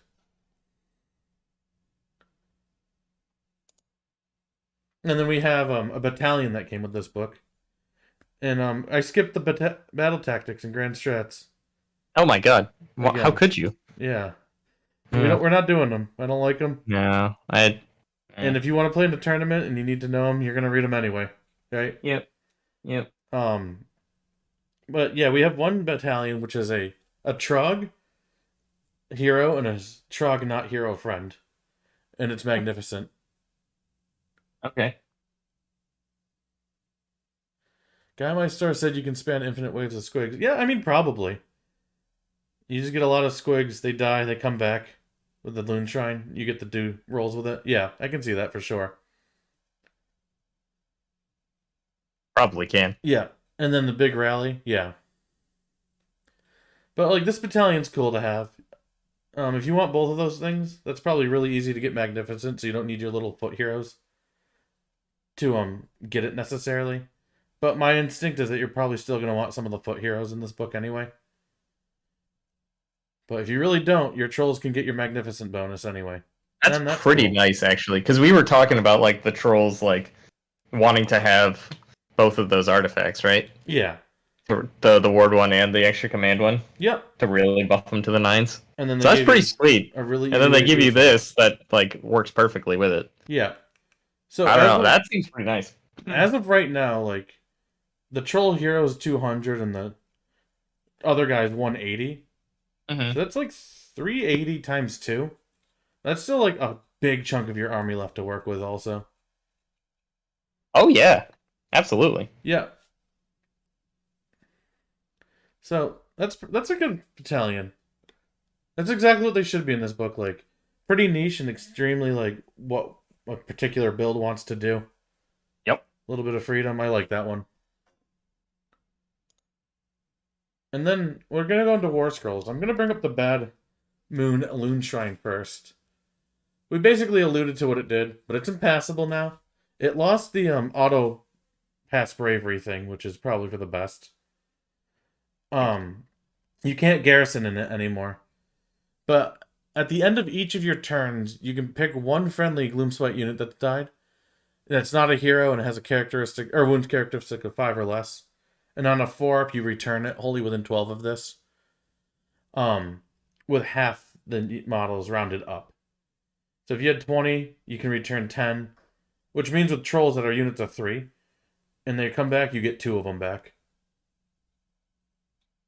So that's pretty good too. And it specifically says replacement units cannot be replaced. Okay. Yep. And then there's like this really complicated thing about basically like 1 in every 10 in like the stabbers and shooters have a net, which is -1 to hit. And it's saying you can't like have the replacement unit have. So like let's say 40 died, you get 20 back. You can't have 4 nets in that unit. You have 2. Okay. Yeah. And it's a very long-winded way of saying that. So you can't rules lawyer it. Yeah. Yeah. I mean, it's important. Yep. I hate when it bloats the amount of rules, but it's necessary, so like okay. Yeah, exactly.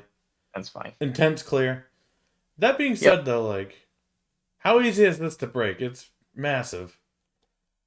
Right? Yeah, so like that might be a huge liability for this kind of thing. And because like the way it's written is like it gives you the bad moon while you're under it. So you probably want it like forward a little bit. You can't just like do what you do with the Beast of Chaos one now, and just like stick Where you it just far hide that back. thing in like the deepest, darkest corner of your deployment zone. Yeah, and I guess Yeah. you can, but you're losing some value here. Yep.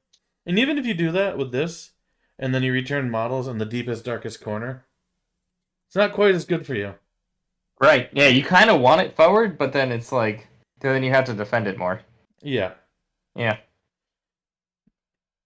I guess you just put it nowhere near objectives. That's gonna be interesting to see. Yeah. Or well.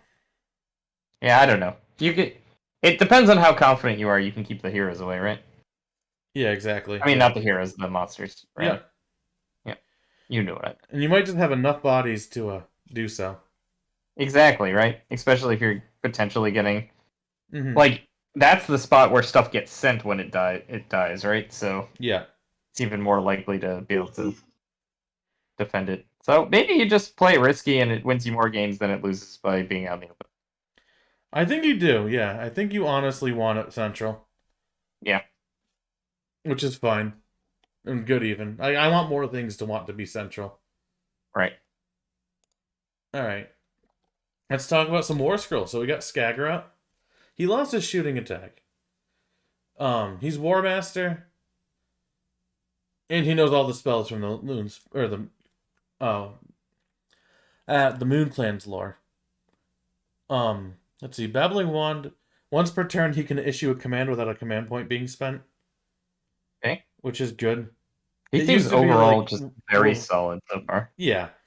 Yeah. It used to be like you roll 4 dice you roll 3 dice and each 4 up is a command point. I like the way it is now. I like just free. Yeah, just one free. Yeah. Perfect. The moon on a stick, he's a 12-inch aura of the bad moon.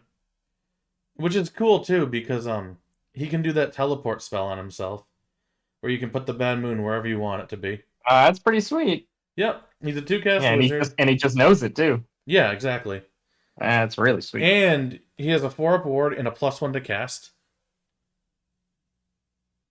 Dude, this dude's great. Yep. How many points is he? 160? 160. Yep. And He's we're not really even good. done.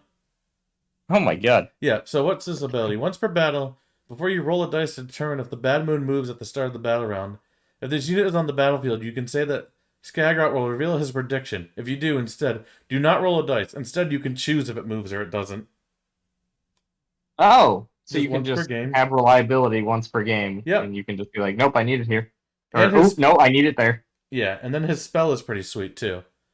Casting value 3, range of 24. Pick one enemy unit within range, invisible, and roll a dice equal to the cast roll. For each 3 up, that unit suffers 1 mortal wound. Dude, that's crazy. Yeah, that's a Lariel spell, by the way.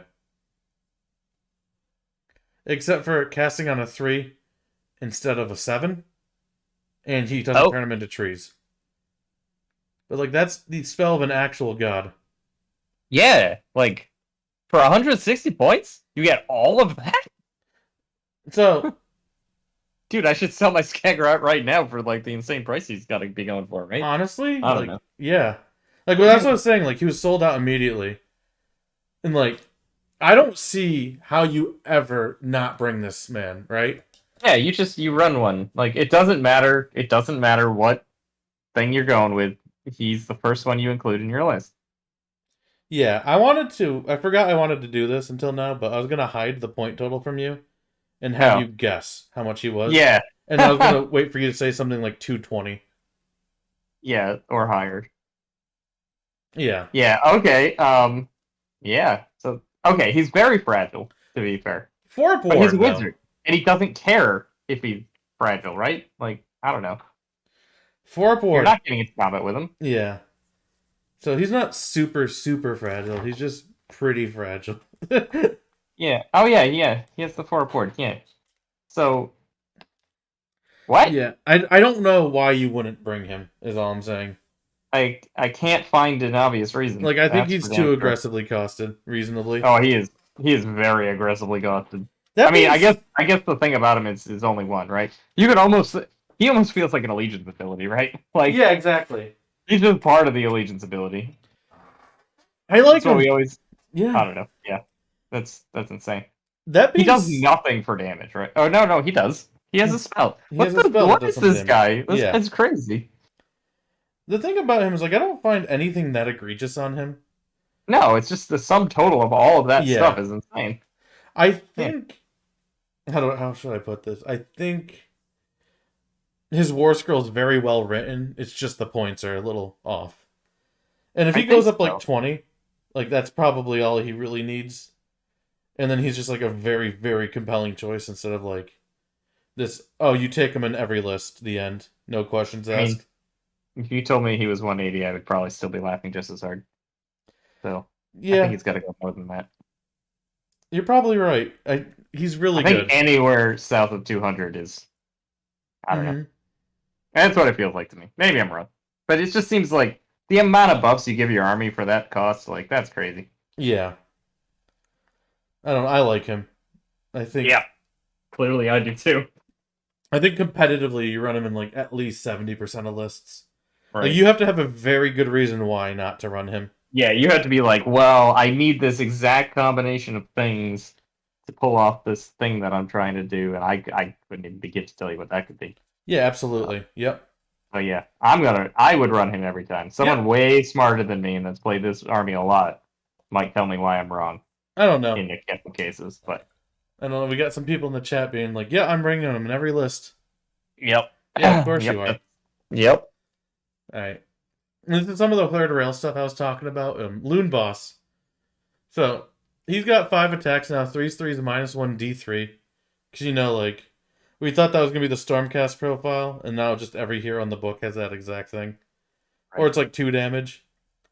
And then he's got I'm the boss now. Stab him good. So when you issue all out attack, in addition to the +1 to hit, the thing that, or if you pick a Moon Clan unit to receive it, they get mortal wounds on a 6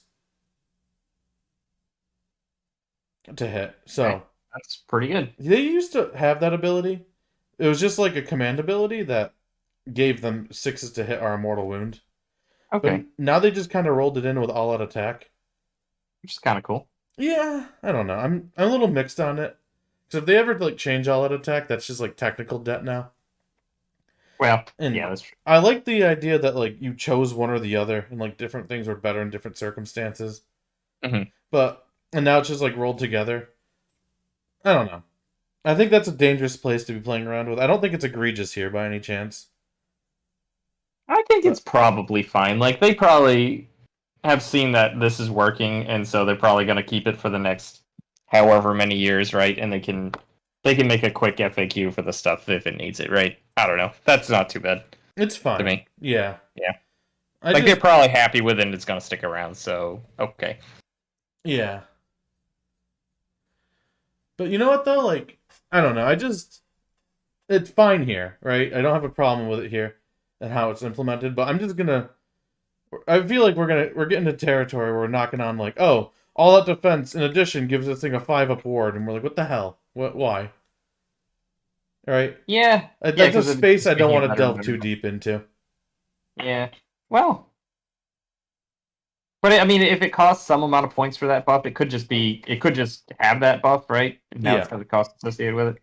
So I guess basically, if you just think about it, like, what if he just gave this thing to people and they didn't need to get the all-out attack command, right? Yeah.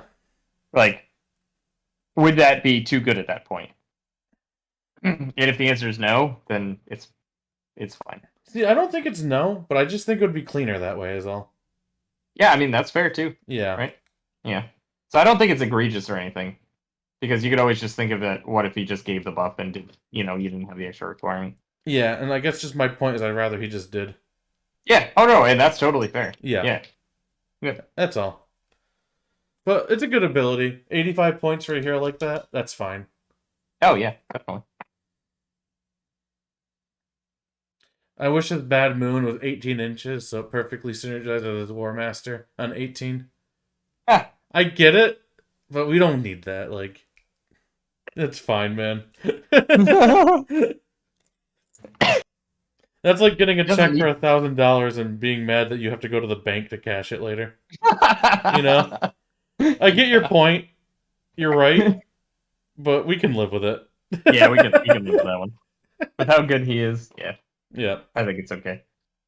Let's see. Madcap Shaman. They're just like a dumb little shit hero. Once per turn, they can eat a mushroom. Or once per game, they can eat a mushroom to get a bonus to cast. Take some damage. So before, like, these guys were the only ones who could take the lore from the Gloomspite. And now the other shaman can. The Fungoid Cave Shaman. Oh, okay. Yeah. And these guys are like 20 points cheaper than the Fungoid, but the Fungoid gives you a command point on a 4-up each turn. Oh, that's pretty sweet. So I think you're always doing the Fungoid over this guy. Doesn't seem like they made them different enough. Yeah, exactly. But then again, maybe like, is this just an old model? It's garbage old, yeah. Yeah, okay. I think it's so metal. maybe that's why they just want you to run the new one, right? Yeah. They're like, yeah, you can keep it. You can keep your old one if you like it, but please run the new one. Yeah, exactly. Although it brings into that awkward territory. It's like, ah, shit, I'm 20 points over. Mm-hmm. It's like, man, I wish I had that other guy. Yeah, exactly. Fun. Oh well. And then, so some of these war scrolls are not going to be taken from a book because I don't have the book and I couldn't find a lot of them online. So, Vince for his show, at Warhammer Weekly, he typed them out. So I just took those. Okay, so we fair can enough. look at them. Yeah. So thank you, Vince, for making this possible for me. So, Sneaky Snufflers I want to talk about. So they're 110 for 6 of them. And since now they can come back through the Loon Shrine, so that's why they went up some points. Mm-hmm. But they're a little different now. So how they work is you pick a unit. I forget the range. We're within good. 12. And you add 1 if it's under the light of the Mad Moon. On 1 and 2, nothing happens. On a 3-up, you give the target unit a 5-up ward until your next hero phase. I had a disaster over here, so I heard almost none of it. I'm What sorry. happened? Oh no, it's mostly okay. The Cygor came off his base as I was trying to bring a Gitz guy over here, and I thought I grabbed the Sneaky Snuffler because you were talking about it. Oh, so I was gonna okay. be like, look, guy, and then just everything exploded, and it wasn't even the Sneaky Snuffler. Oh, damn. So yeah, I will. All right. Let me redo that because this is important. All right. You're good, man. So it's a So you pick a unit within 12 on a 3-up. You give them a 5-up ward, and if you're under the light of the Bad Moon, it's on a 2-up instead. Oh, okay. That's pretty freaking solid. It seems very good to me. Yeah. 110 points seems like a lot for like only a buff unit, right? Right. It's not doing much else for you, right? Yeah, and like I guess it's like taking up space and stuff. So I wonder because like 5-up ward sounds insane. But I wonder if, like, in actual practice, like, you're losing too much. And you'd just be better off having, like, 110 points more of the hammer that you were bringing. Yeah, that very well could be the case. Yeah. Yeah. So, I'm going to say a tentative good. I like that you can bring it back with the Loon Shrine now, though. Yeah. So you can have it be, like, a sacrificial piece once it gets the buff off, too. I like that it doesn't have a chance just to blow up your own guy anymore. I always like when that's a thing. Not blowing up your own guys. Yeah, exactly.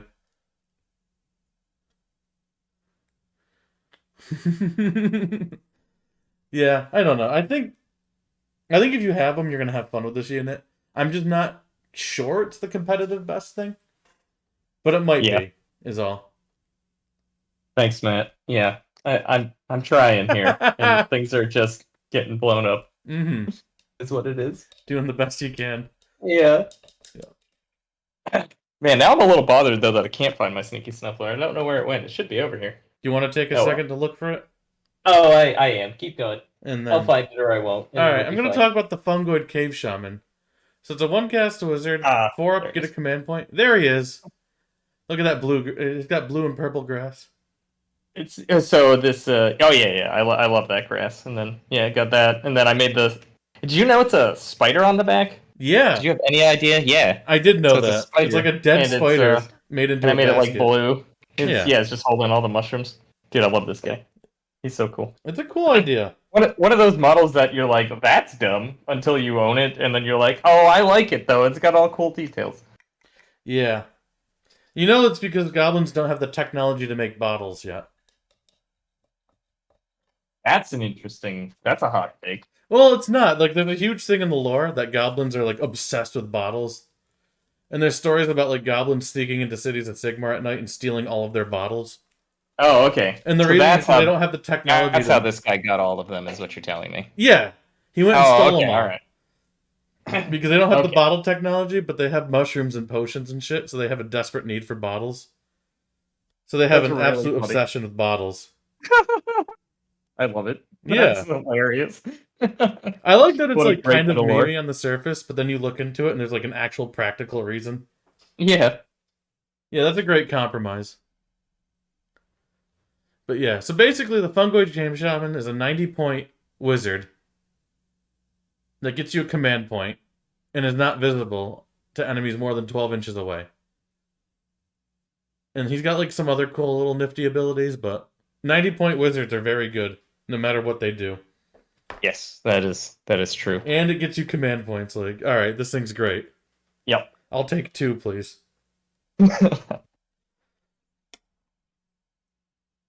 Let's see. Moonclan Shootas and Stabas. So these are like your basic grot units. 125 points for 20 on each of them. So it's like dirt cheap. Shootas have a 6-up save. Stabas have a 5-up. And I guess the Shootas have 20-inch range, 1 attack, 4s, 5s, no run to 1 damage.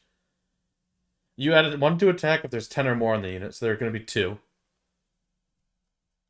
And then if you have Nettas in both the units, you get -1 to hit them. So the Shooters are like chip damage, right? Yeah. And this is the thing that really bothers me in this book, right here. This rule for Stabas. Anarchic Hordes. While this unit has 20 or more models in this unit can contest an objective when they're 9 inches away instead of 6. What the heck? That should never, ever, ever have been written in a book, ever. In my opinion. That is kind of wild. Right? Like, it's just such a third rail to touch on. And, like, that's, like, I know how, like, pizza math works, right? Like, 6 inches is 129, I think, spheric inches. And then I think it's 252 on a 9-inch, so you have, like, double the holding area. Yep. So you don't need to engage to take points. And on the flip side, it's like, granted, you have to reinforce it to make it pretty consistent. So let's say you do. So it's 100 or 250 points for 40 wounds with a 5-up save, and you have -1 to hit them. And like it being 40 wounds, you actually have to put like a decent hammer, like not a great hammer, but like you can't clear it out with have volume of attacks. Yeah. Yeah, exactly. Like everything you hit with is gonna kill one, but you have to like actually put enough into it. Yeah. Like the wound economy there is gigantic. Yeah. On a unit that can come back from half size once per game. Yep. On a unit with a 4-up rally. Dude, you absolutely put the Loon Shrine forward with this. Yeah. Oh my god. 100%. Yeah. That's crazy. I hate that. I think that is a terrible rule. So Should these never have guys been written. are your point holders, and then the Troggoths are your hammers, and that seems pretty good. Yeah, or like, you put the Troggoths forward, and you just hope they don't move them while you have 40 guys holding an objective from 9 inches away. Oh yeah. That's basically what I'm saying. Yeah, exactly. Yeah. Yeah, seems yeah. It's like, I don't get why they thought that was a good idea. Well, I mean, We'll it see. might play fun. I don't know. Yeah, I'm very worried about that rule. clearly powerful. Yeah. That's definitely a thing. Yeah, I wouldn't be surprised if this gets FAQ'd to something else at some point, to be honest. It very well might. And I guess it goes into the thing of like, I'm glad they're trying new things. Mm-hmm. This can't be But you it. think this might be too much? I think this is too much. Yep. All right, fair enough. Yeah. What do you think? Do you think I'm wrong? Oh, I'm not saying you're wrong. I can't evaluate that at all. I have no idea what the dynamic's going to look like on that. Right? Like that could be both like insane and do nothing. I don't know. I mean, I don't think it'll do nothing. That's the thing. It's like it's such a third rail. Like we have nothing to gauge this on. Yep. Oh yeah, absolutely nothing. Like I have no idea what it's gonna be like. Yeah. I think it's game changing. Oh yeah. Most books have something that you're like, oh wow, okay. Like the ability for beasts to just totally know the play, right? Like no one does that. I mean, maybe we've seen that in previous editions of Warhammer somewhere, so we have something to gauge it on, but yeah, I don't know. It's like Certainly that's a not little this one, different right? though, because like we know like what deep striking is, and it's just like a lot of it, and it's like the whole game is like based around like the 6-inch deployment or a 6-inch objective hold, and objectives are placed with the idea of 6 inches, and this just completely plays around that space. Yeah. I mean, I think I feel like every army has something. I'm just playing a little devil's advocate here. I obviously think it's really good, and it might be too good. But just to play a little devil's advocate, I think that most armies have something that they're really good at, or something that breaks the game in some way, that defeats some rule that is like core to the game, and they go, you know what, I don't care about that rule. I do it differently. Like Nighthaunt literally just go, Rend? What is that? Don't care. Yeah. That's not a thing that exists for my game. Mm-hmm. I don't know, and I'm sure you can find a lot of other examples that I'm just not articulating. But I guess the general idea is like it breaks a core rule of the game, but like so do a lot of armies. I guess summoning in general is that. Yeah, like you get more points than you should have. Mm-hmm. But this book also summons too. Well, it does. I mean, that's true. I don't know. We'll see. We'll get games in. I wouldn't be surprised if this gets changed down the road to not be this, but yeah, and you know what? That's perfectly reasonable. Or maybe like their points go up, like to the point of it being right. It just seems too good to me. Might be. They're costed well enough that it seems really good right now, right? Like if they were like, I don't know, another 30 points, you might be like, well, maybe not good enough. Mm-hmm. I don't know. That's my thought. Yeah. Alright, I'm gonna move on because I don't have any more nice things to say about it, but I don't think you started with any nice things to say. I don't have any nice things to say about it. Fine. Which is totally reasonable. Yeah. Alright, we'll talk about the Squig boss. So on the Nash's Squig, that's the new one. So he's 80 points, and basically he buffs one of your Squig units, and you get to pick one of the following.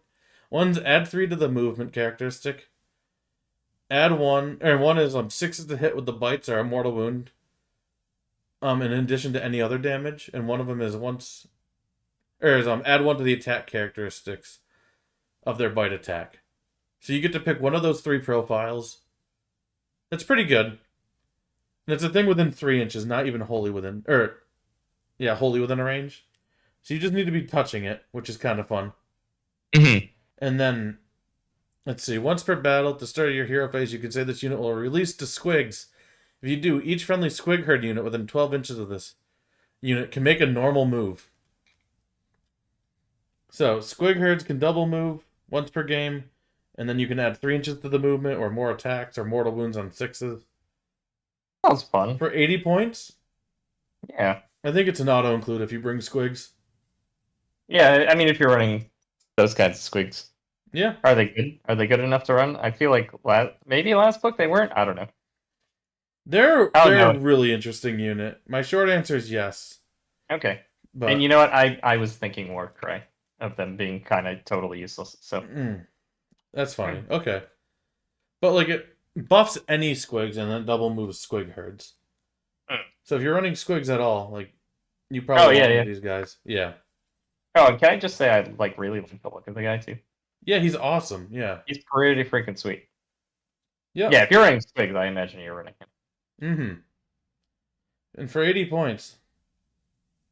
Who can say no to a put 'em like that, huh?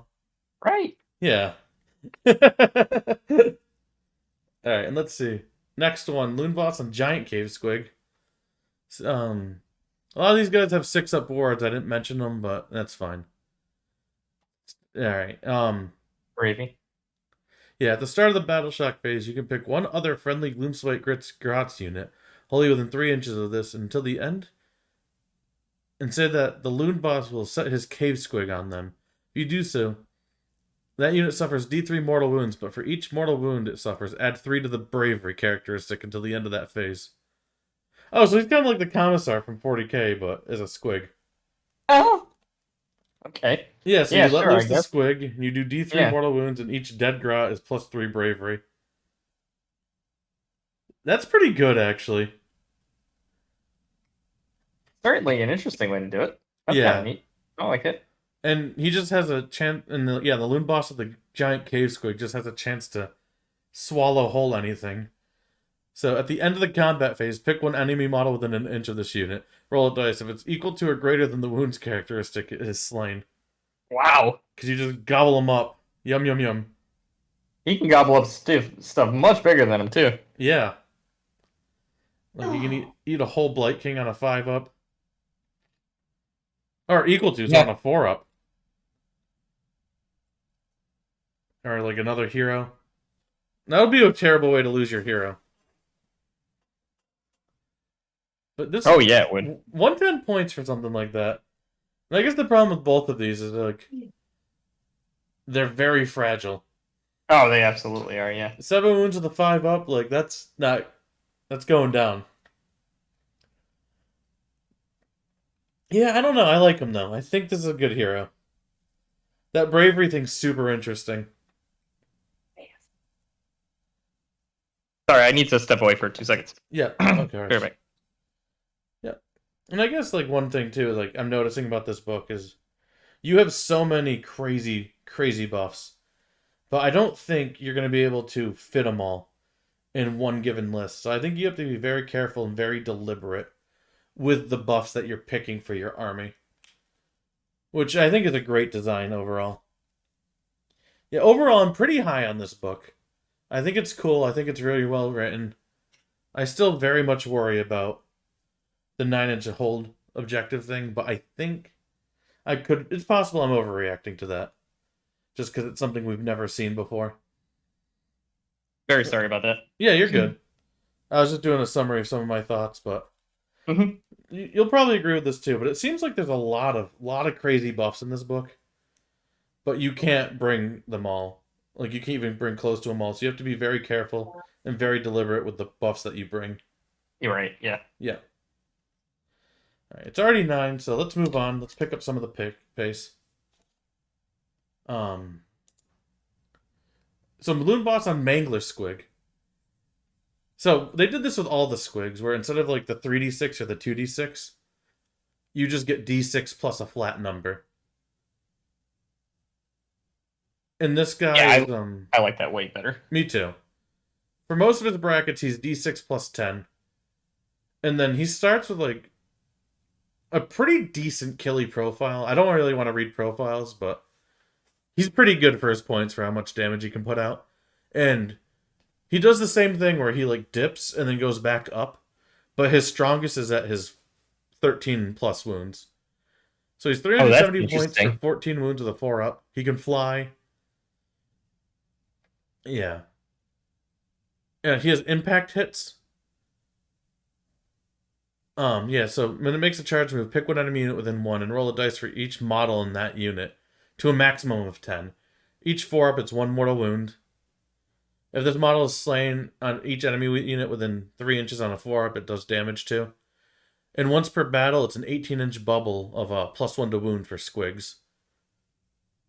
But pretty decent hero overall, I would say. Yeah, definitely worth giving the buffs we've been talking about, right? Yeah. And we talked about like the build that's like the runaway after it fights. Mhm. The +1 to hit, +1 to wound, +1 to its rend. The problem with him is he's a lot of rend 1 and rend 2. Rend 2 is fine. But yeah, I think he's good. I think so. You probably don't want multiple. You probably just want 1. 370 is a lot of points. Yeah. And then the Mangler Squig is 260. I'm just trying to figure out what you get for the 110 points, right? And I think it's just the once per game +1 to wound bubble and the rider attacks. Which So honestly, basically, that's a really good buff, but So it's basically that he can wield command traits and artifacts and stuff like that. But, yeah. yeah. So you want like exactly 1 and then like regular Mangler Squigs all the way. Probably. I would say, yeah. Yeah. But like again, like pretty decent attacks. I think the +1 to wound R is going to be big. Mhm. I like it. Let's see. All right, Squig Herd. Okay, let's talk about these. Because I'm not entirely sure. My gut is that they're really good, but we'll talk about them. All right. 120 points for 12 of them. They're 2 wounds per model. So 120 points for 24 wounds on a 6-up save, though. Yeah. Fanguild, yeah, so they have... Each one is 1 attack on a 4-up, 3-up, -1, 1 damage. 2 in every 12 can be a Squig Herder, which has 2 attacks, 5s, 5s, no rend, 1 damage. Huh. So their damage is shit. Yeah. They cannot receive commands. However, at the start of your hero phase, you can roll one... at the start of your hero phase, you can roll 1 dice for each Squig Herder in this unit. For each 2-up, return D3 Cave Squigs to this unit. For each 1, the Squig Herder is slain. That it eats them. It's great. And then Squig Gone Wild. Each time a Cave Squig... So they're Bravery 3, by the way. But each time a Squig runs away in this unit, roll a dice. On a 2-up, pick 1 enemy unit within 9 inches of that model, and that unit suffers 1 mortal wound. Oh, man. What to make of this? So let's just like take this to its logical extreme, right? Yeah. Let's double reinforce this, because it can be battle line if you have a Squig general. Sure. Or a Moon Clan general. Oh, so they're also Moon Clan.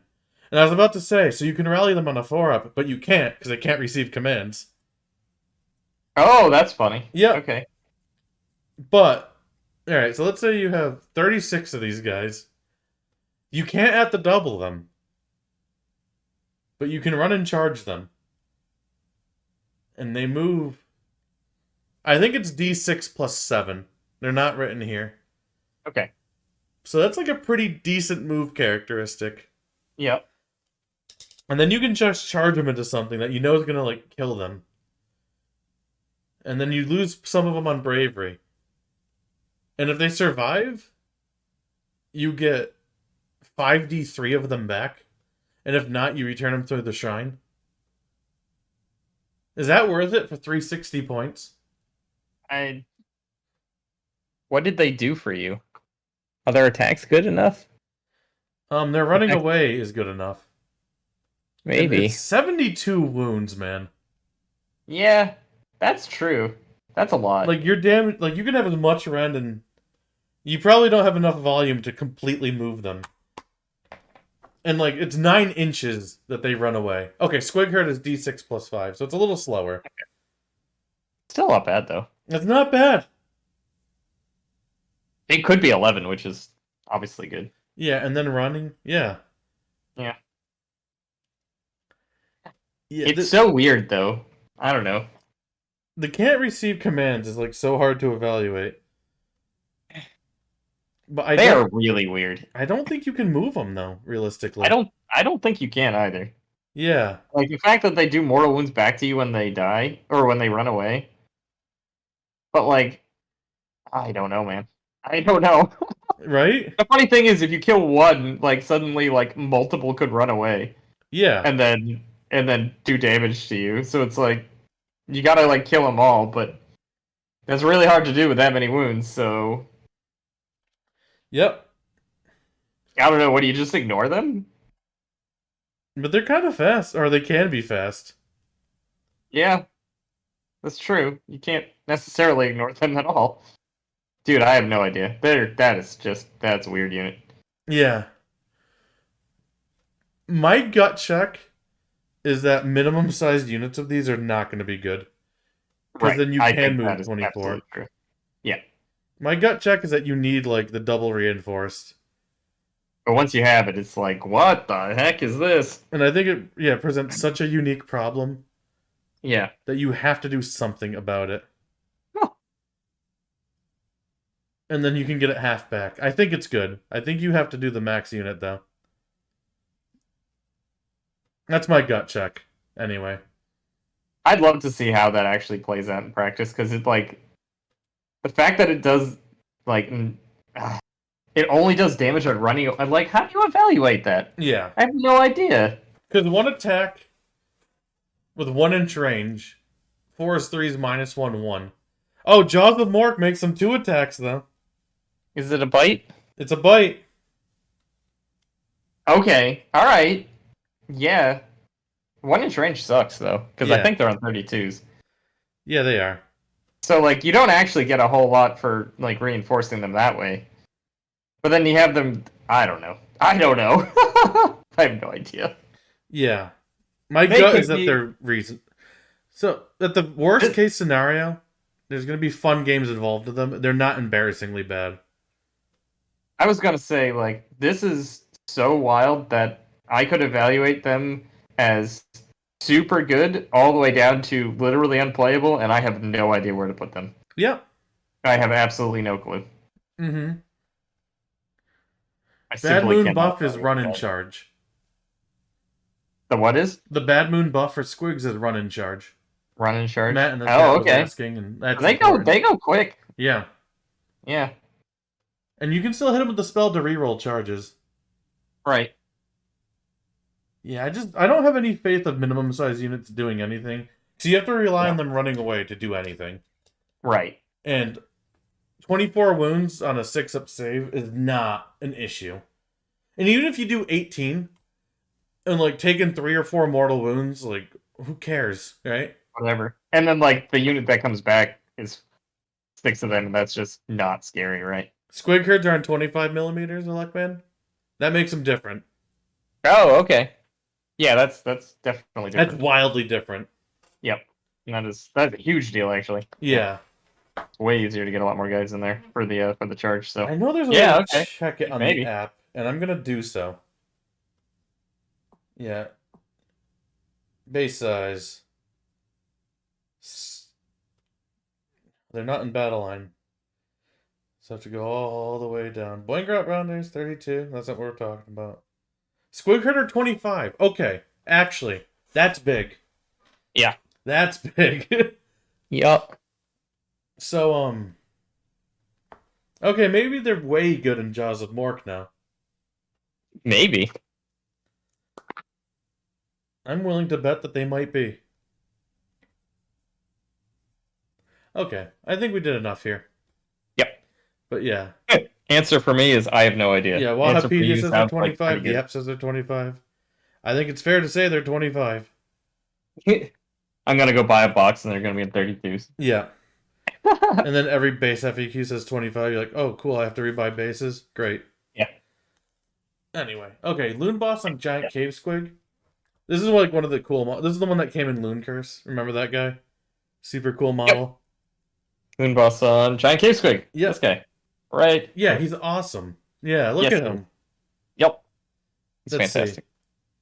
So you can have the Kata or the Stabba. I don't care. Pick whatever one you like. You just take. I think it's the Kata because it's one more attack with a 3 up to hit instead of a 4 up to hit in exchange for 1 inch of range. Yeah, okay. You just you math hammer, you figure it out, and there you go. Yeah. Oh, the Stabba, like on the charge, is +1 rend and damage. You math hammer it, you figure it out, but yeah. Basically, he has a fight in tandem with the Squigs. Is his special rule. Is it any Squigs? Like it can be Boingrot Bounders and stuff too? Oh, it can only be Boingrot Bounders. Only be Boingrot. Okay, there we go. Yep. Fight in tandem has proved to be pretty good. Mm-hmm. So, like, he's fine. I don't love him, though. Like, I like the other one that, like, just gives the buff to him. To, like, the move or the extra attack. Yeah. This guy's probably okay. That's sad, but he's only okay. Yeah. Because, like, I don't run, like, Knight of Shrouds, and he does fight in tandem in addition to other stuff. You know? Yeah. So I'm not too high on this guy. Unless it's, like, his damage might be nuts for his points, which I don't think so.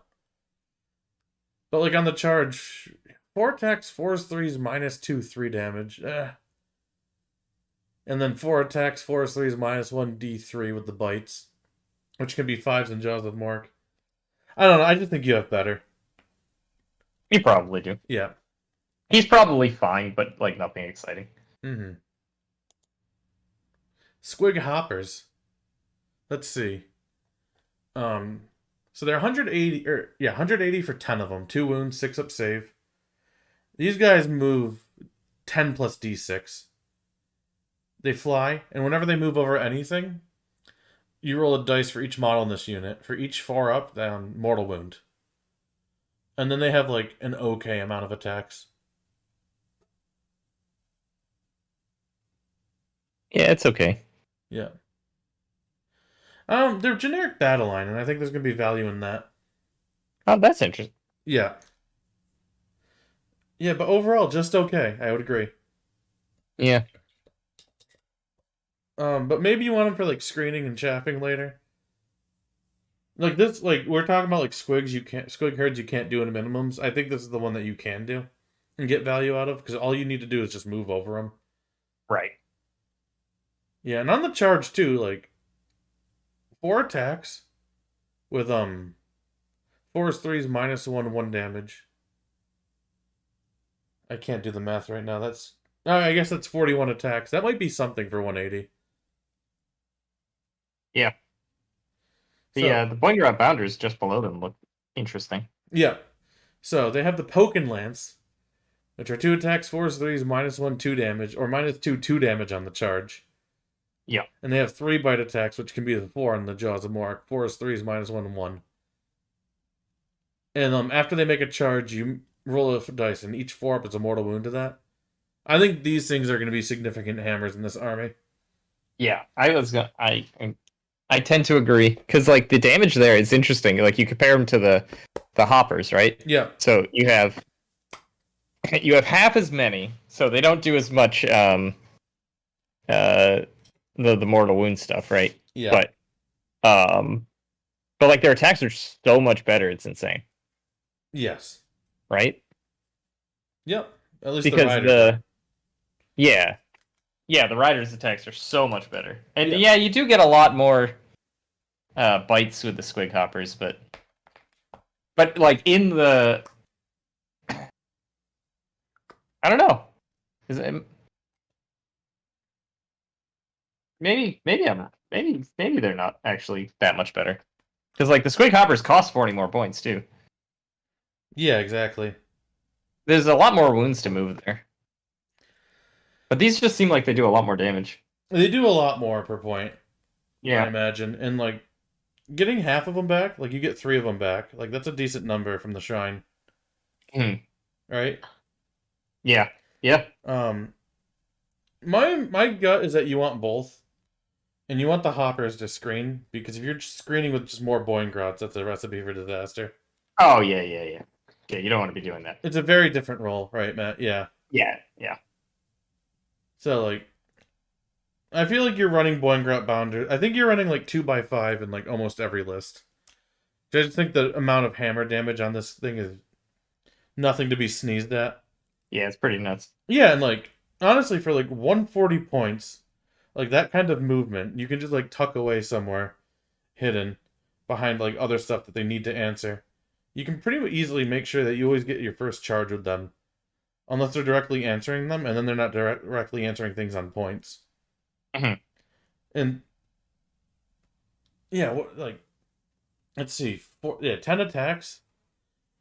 And you're gonna have to all-out attack them, but 3's -1, or -2 damage. That's gonna do some damage. Yeah.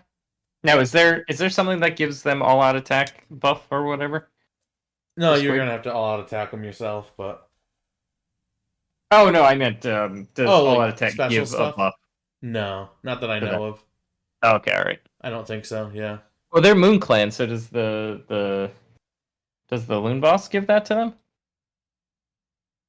Let's see. I can't remember what his is now, but I remember the it's mortal like- wounds. Oh, yeah, okay. Yeah, the moon boss on foot can give him mortal wounds to hit of 6s. Okay. Now, is that for non-mount attacks? Does it specify? I don't think it specifies. All right. That makes the hoppers more interesting too. Yeah, because a lot more Like, attacks. that's a lot of mortal wounds actually for them. Like they can move over, do a bunch, It does and then not they have specify a mounts. pile of attacks. What was that? Does not specify mounts. Yeah, so the mounts could. So we're saying the mounts could get the attacks, right? Yes. Yeah. Okay. Or you get the mortal wounds on 6s, Yeah. and they get a lot. They get what? Like, what is that? 40 bites? Yeah. If you're charging them. Yeah. I don't know. There's something there. So 45, or so it's. So the hoppers, if you give them the plus or the all-out attack buff with that. Yeah, That'll be that's what I 50 was trying to attacks. say. Maybe I said the wrong thing. But Yeah. And Boingrot Bounders will be 6 times 5 is 30 versus 50. yeah, It's probably good on Definitely both more. of them. it is. I think it is good on both of them. It's like the hoppers get actually very interesting as like a mortal wound output machine there. Yeah. And With that Electman, I'm buff. starting to think you want a unit of 10 Boingrots if you're splashing them in, especially if you have the Loon Boss on foot.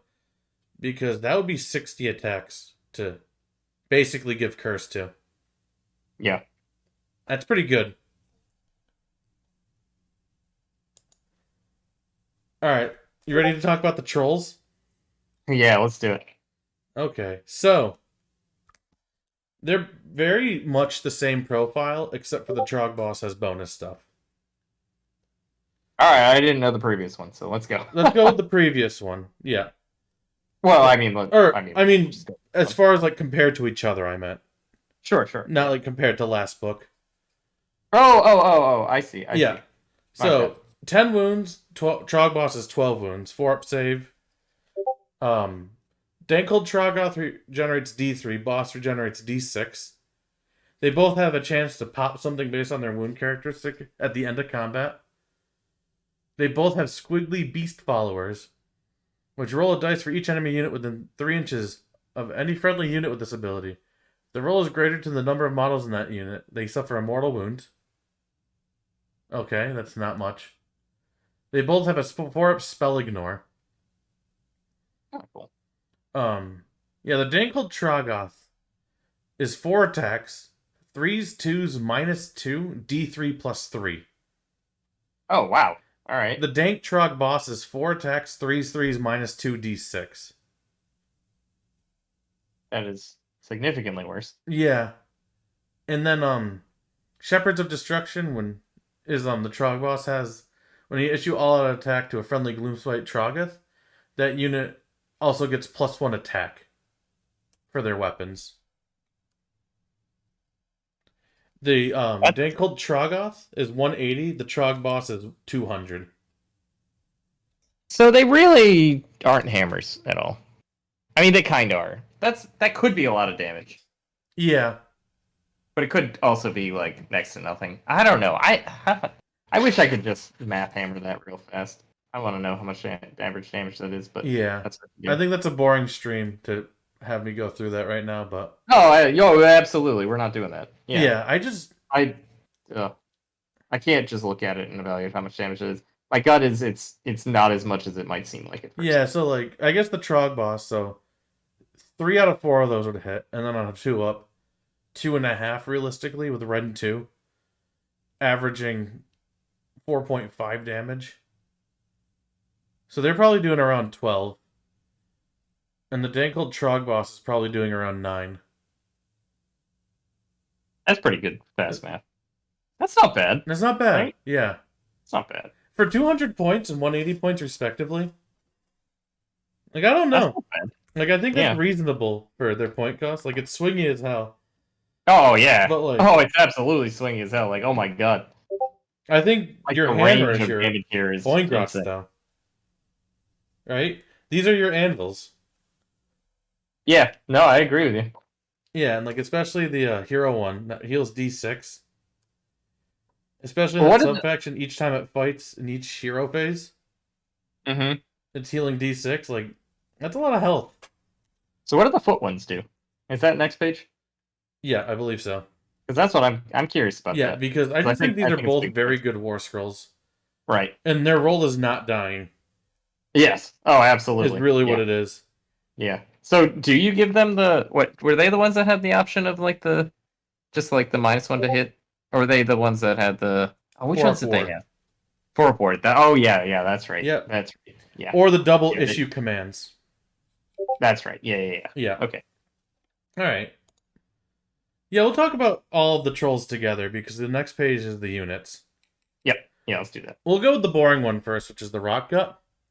So they each have a boulder attack, which basically is 4-up mortal wound. So it's a unit of 3 for 160. And then 3 dice, each 4-up's a mortal wound. If it's unit of 5 or more, it's on each 3-up instead. And then they have 2 attacks, 3s, -2, 3 damage.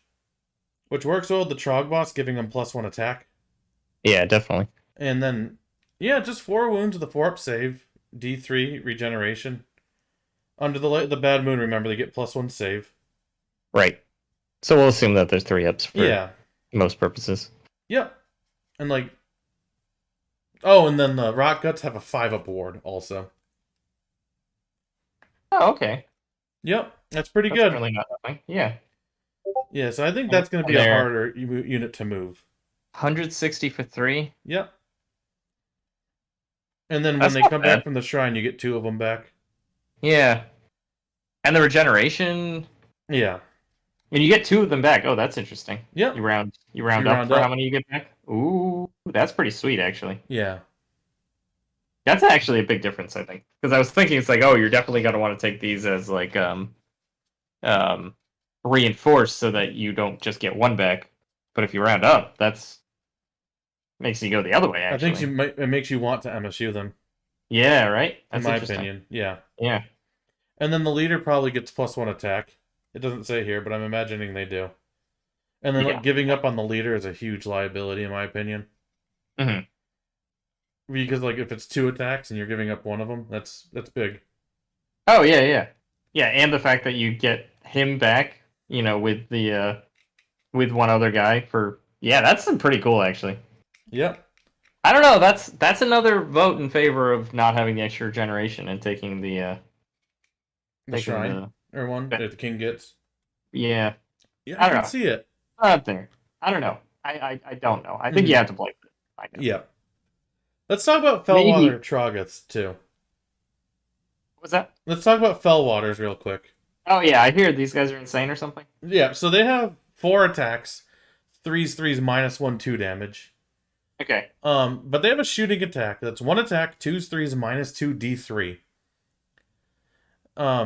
However, if any wounds caused by this unit, noxious vomit, are allocated to an enemy unit and not negated, that enemy is drenched in vomit, which means they have -1 to save and cannot be positively modified until your next hero phase. That's so silly. Oh my god. So let me just put it this way: the Chaos Warriors with the eroding banner.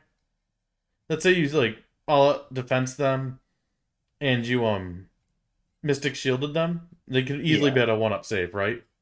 Sure. If Yeah. one of these goes through, they go from a 1-up save to a 4-up save, and there's nothing they can do about it. Right. Yeah. Like, save stacking is such a thing, and this is like, oops, Yeah. never mind. And what are Granted- those setting at? They have one, what is it, one attack each on that? 2s, 3s, -2 D3? Yeah.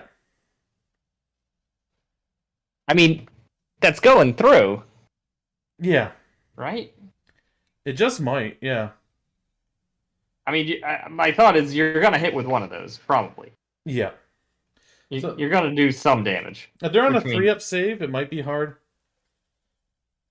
But even then, like, brings them to a 5. Like, that, you're probably right, actually. It's about, what, half go through, and then, yeah. I think on average, one goes through. Yeah. Like, better than average, even. Yeah, like, that's a very powerful rule, right? Yeah, I think so. Yeah. Now they have. I assume they don't have the 5-up regenerate or the 5-up ward. They do not. Yeah, okay. But I mean, they kind of more than make up for it, right? Yep. Otherwise, they look pretty similar. Yeah, their their star is exactly the same.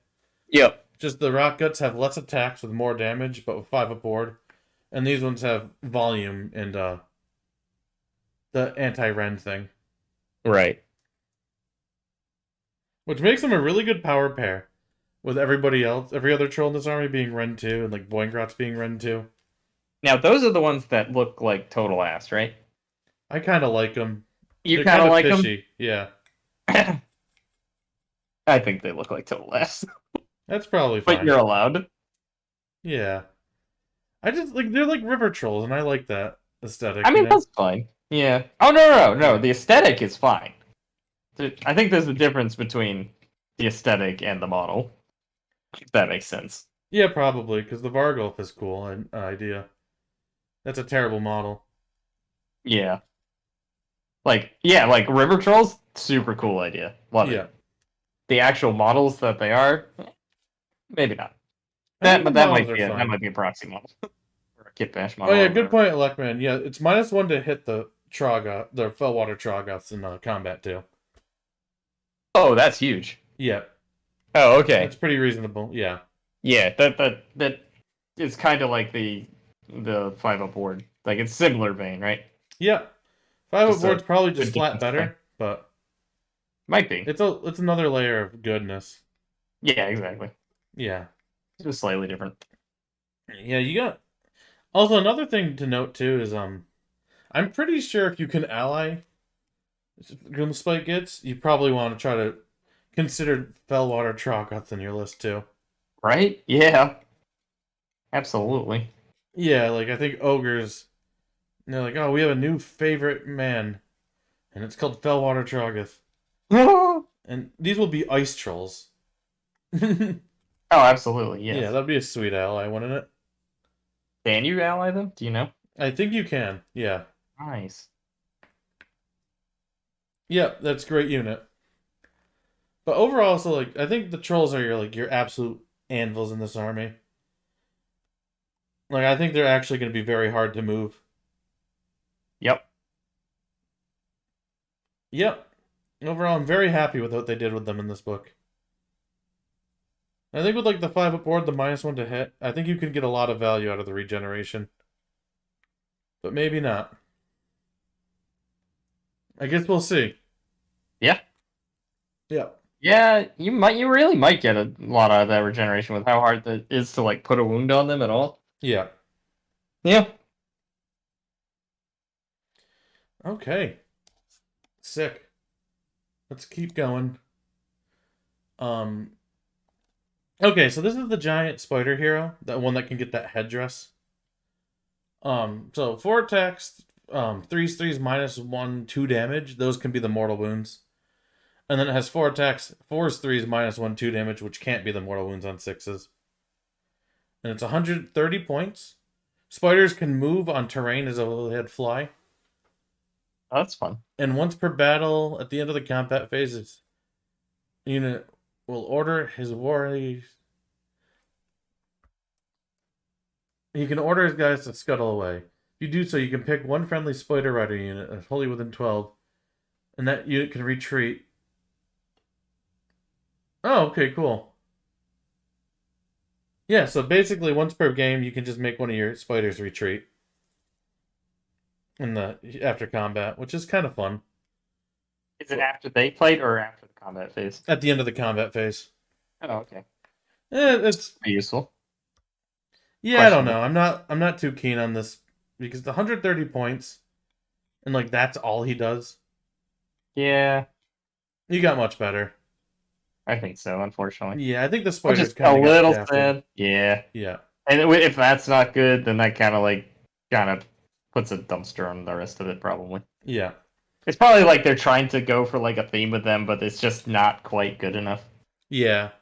Yeah. And I don't think the Spider Riders changed at all. They might have gotten one more like Fang attack. Mhm. Yeah. It's possible they just kind of want to phase these guys out. I'm thinking that because like these Spider Riders are like 90 points for 5. Yeah. And they have 2 attacks, 4s, no rend, 1 damage. That can be mortal wounds. And the Riders are 1 attack, 5/4, no rend, 1 damage. Like that's actually nothing. Yeah, it doesn't sound like they want to print these guys anymore, so they're not. Yep. They're making sure they don't have to. Yeah, the spiders and like the Arachnaroks seem fine. But like these guys, oof. Yeah. Not good.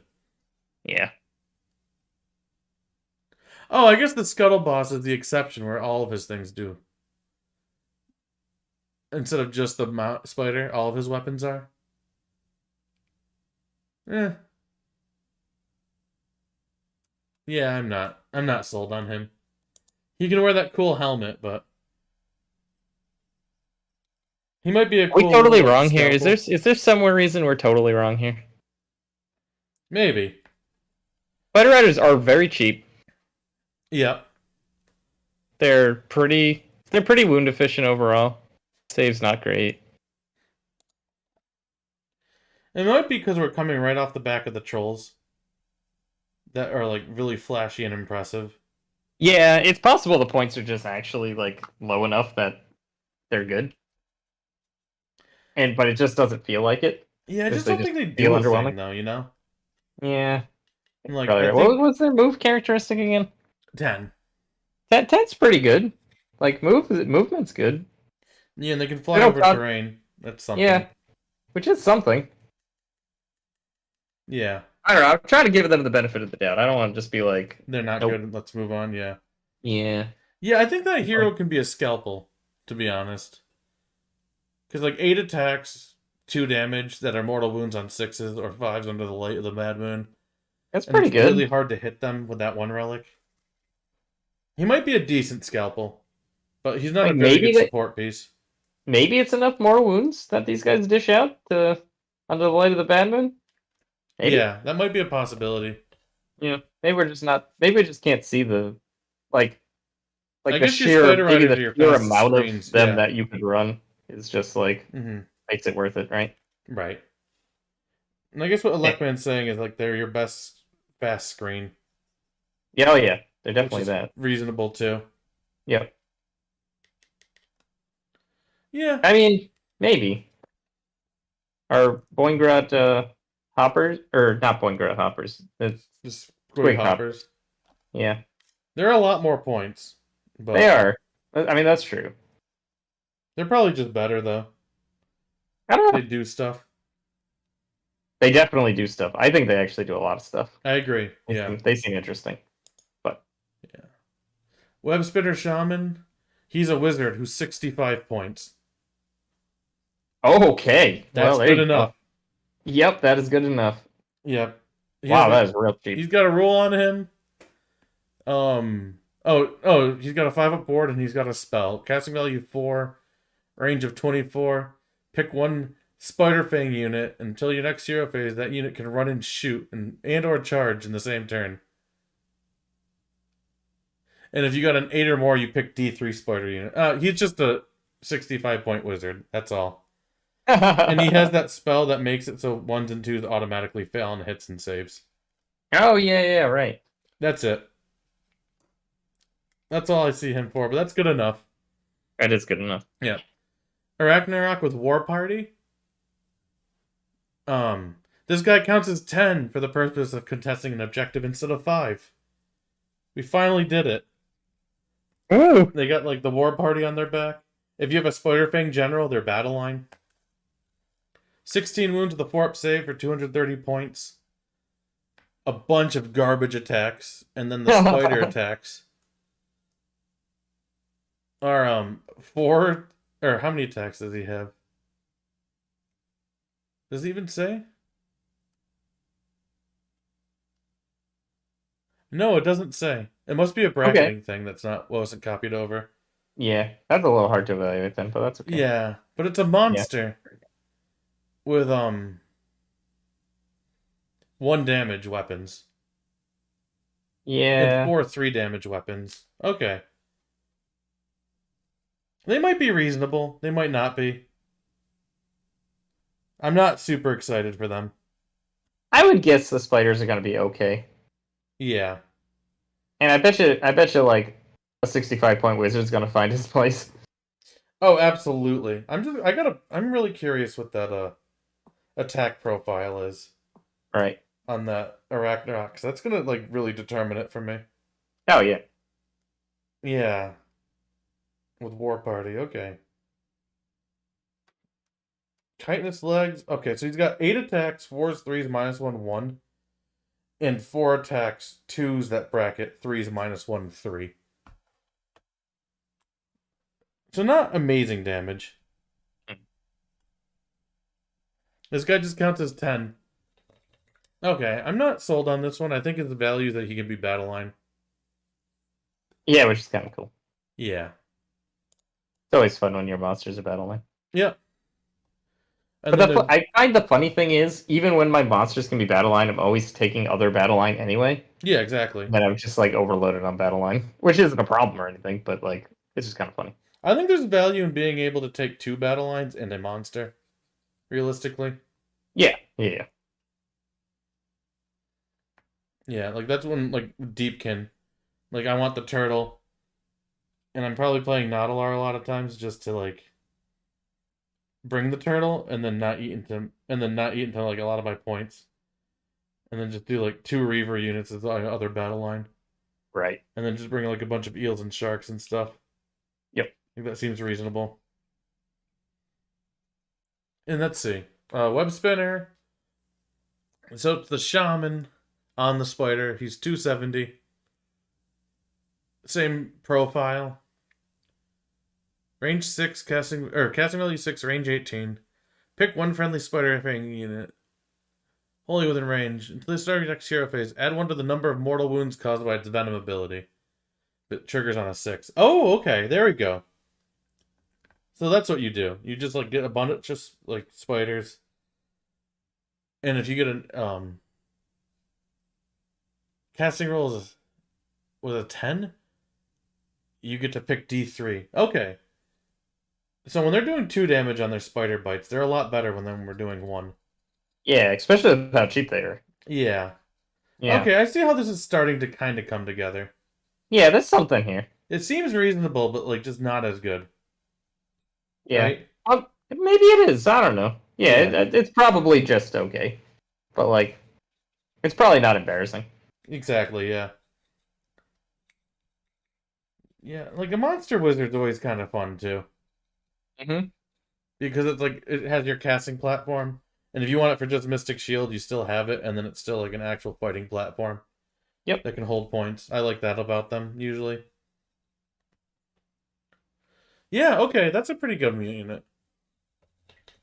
Okay, and then the Flinger. I remember the Flinger did something cool. So, attack characteristic of a Flinger is equal to the number of models in the unit, to a maximum of 20. In addition, if any of the attacks made with the unit's Flinger score a hit, after those attacks have been resolved on a roll of dice on a 2-up, the target unit is entangled until the start of your next hero phase. When a unit is entangled, have its movement characteristic, and unit cannot be entangled by more than once. Okay. That's hilarious. What was the first bit? I couldn't even understand what was going on. So, you have a number of attacks equal to the number of models in the unit you're targeting. Oh, I To a see. maximum of 20.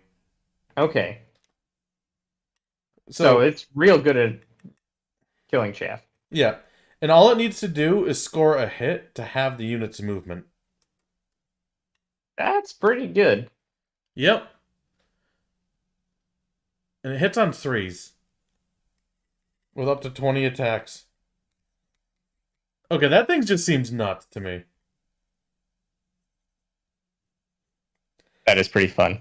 Yeah, doesn't that just seem like something you want to bring? Yeah. Like, it's a pretty good control piece, and it's a spider. And you're like, okay, Yeah, my alright. trolls can definitely handle living when less units are there.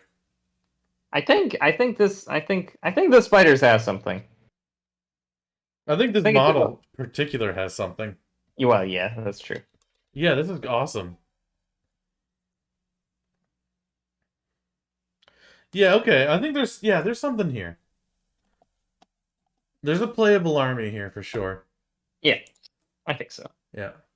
And then Skitterstrand or Ragnarok, but this is a guy with nobody on him. He's 200 points, and he can ambush from a table edge. Ooh, And in that that's one pretty- sub-faction, he can bring 2 guys with him. Oh yeah, that's right. Yep. Hmm. Who do you bring? I kind of like him. Yeah. Well, you who bring- can you bring? with him? Spider Fang units. Oh, any spider fang units though, right? Not just the little guys or whatever. Yep. So who are you bringing with him? Like what's the power play here? How do you make that good? Well, the problem with my first thought was like, oh, 2 Arachnaroks. Duh. But then that's probably going to be very hard to fit on a board edge altogether. Oh, boy. I don't actually know. Like, maybe just some more guys just to hold points. Be fast and annoying. Mm-hmm. Because what's the range of the flinger, actually? Because can you cheat range with that? Meaningfully. The range of the flinger is 36 inches, so you don't care about that. Okay. Okay, yeah. Oh, yeah. I guess that's a good point, Electman. You just bring the Scuttle Boss with all the upgrades on him, and you just have him go ham. Yeah. Yeah. Doesn't matter if they turn around to try to deal with him. Or try to deal with him. You're only hitting him on a 5 now. Yeah. Yeah.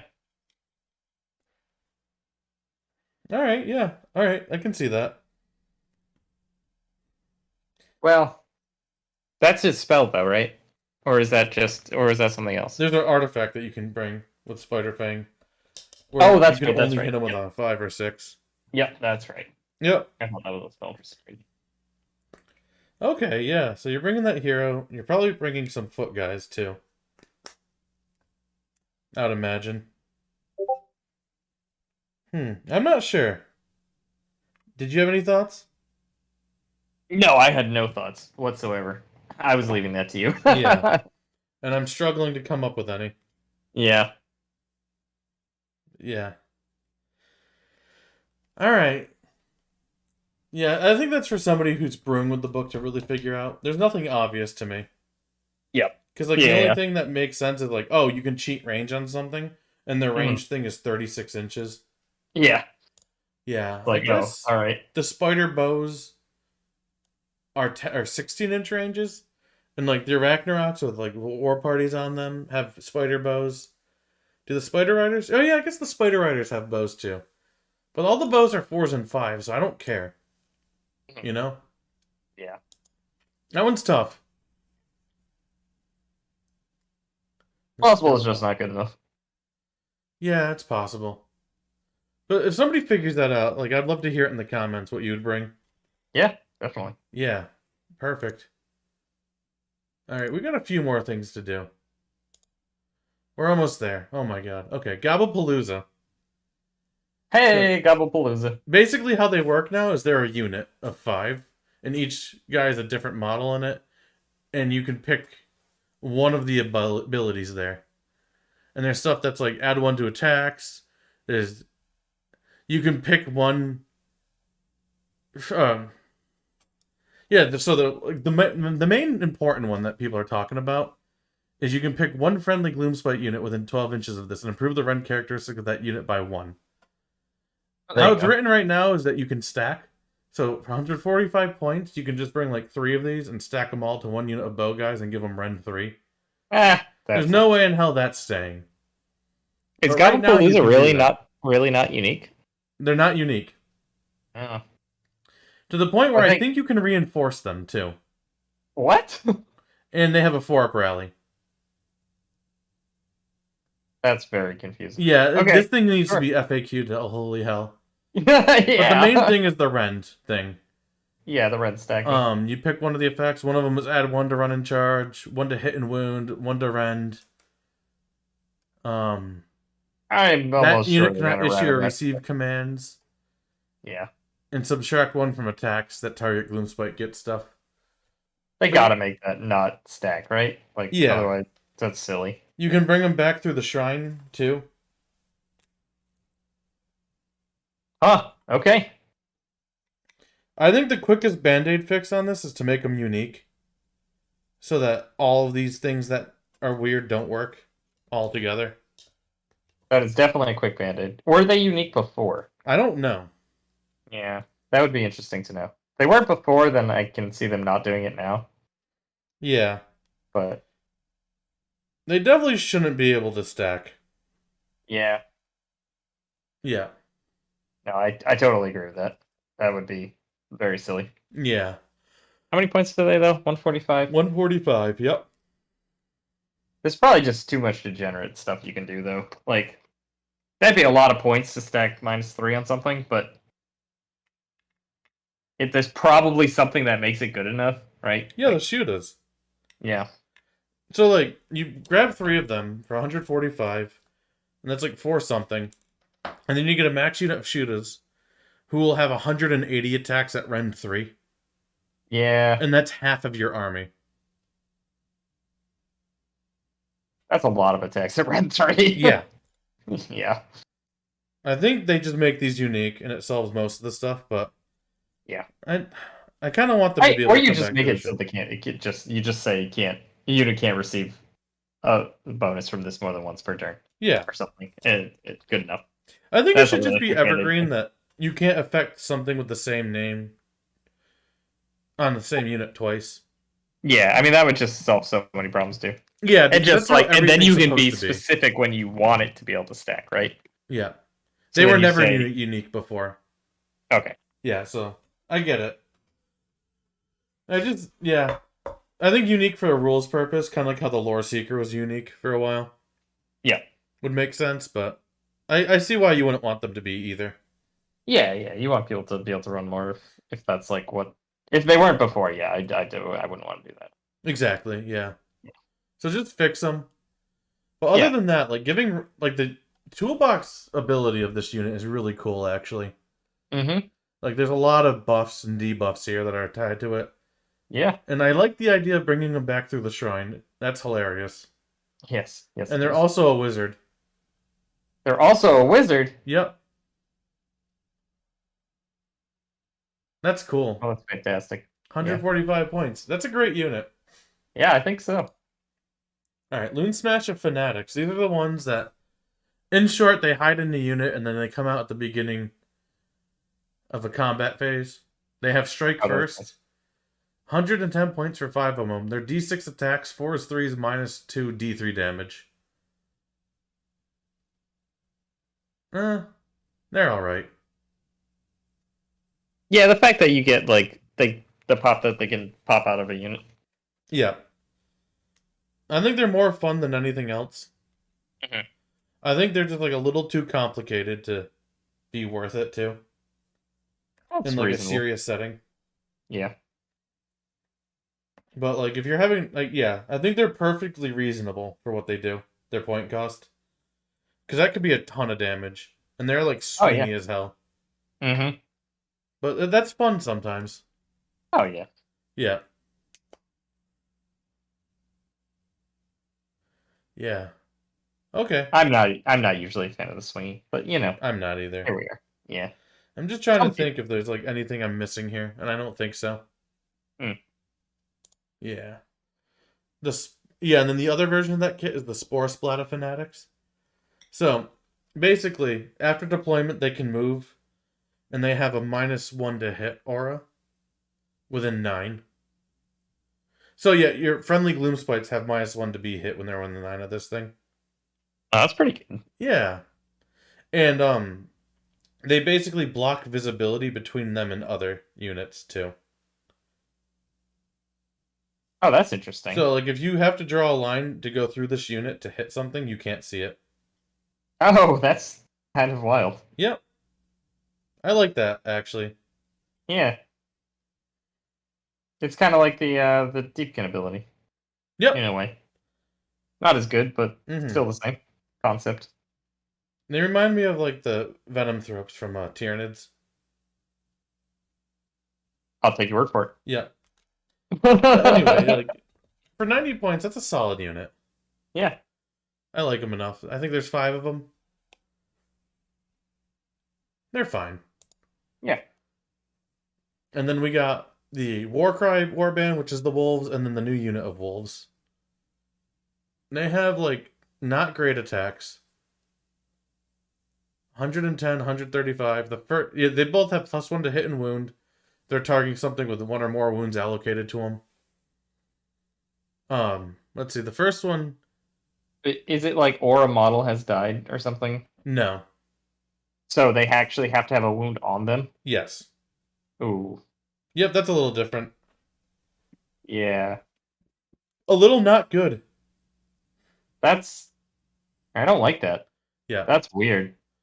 They have the 6-inch cheater pile-in, both of them, I think. Oh, that's good. Oh, no. Okay, so only the first one has it, and they have to be within 3 to get the 6-inch pile-in. So it's not like Oh. how zombies work, which is probably how Yeah. they should work anyway. Yeah. Reasonably. Yeah. And then, the new unit, the Snarlfang Riders, they have a really cool thing. So, when they redeploy, you can reroll the dice. In addition, after they finish moving, they can make a shooting attack. Oh, that's kind of cool. It's really cool, right? Yeah. Too bad their Does it seem shooting that kind of attack good? is 5 shots, 4 or 5s, no round 1 damage. Well, they tried. Yeah, imagine if that was on like a good shooter though. Like I like that Yeah. design space, Right. Yeah. actually. And I guess like how can I say I like this design space and I don't like the all-out attack design space? Now that I'm thinking about it. Yeah. Yeah. It is the same thing, isn't it? It's kind of the same thing. So maybe Yeah. I'm fine with it in general. I think you got to be careful a little bit too. Yeah, you could run into problems, but Yeah. I don't think it's that. That's probably Big true with deal. everything. I think it's I think those commands were one of their most successful things in third edition. Yeah, I agree. So I think it's okay. Yeah. You're probably right. Because they didn't really do anything with it till more recently, right? So like they kind of got plenty of playtime being like, yes, this is something we're gonna keep moving forward. Yeah, and then they moved away. Or they moved And, into and it a then they little were bit like, more. yeah, and then they were like, okay, that opens up the design space to do more with it. Yep. Yeah. All right, I'll be fine with that.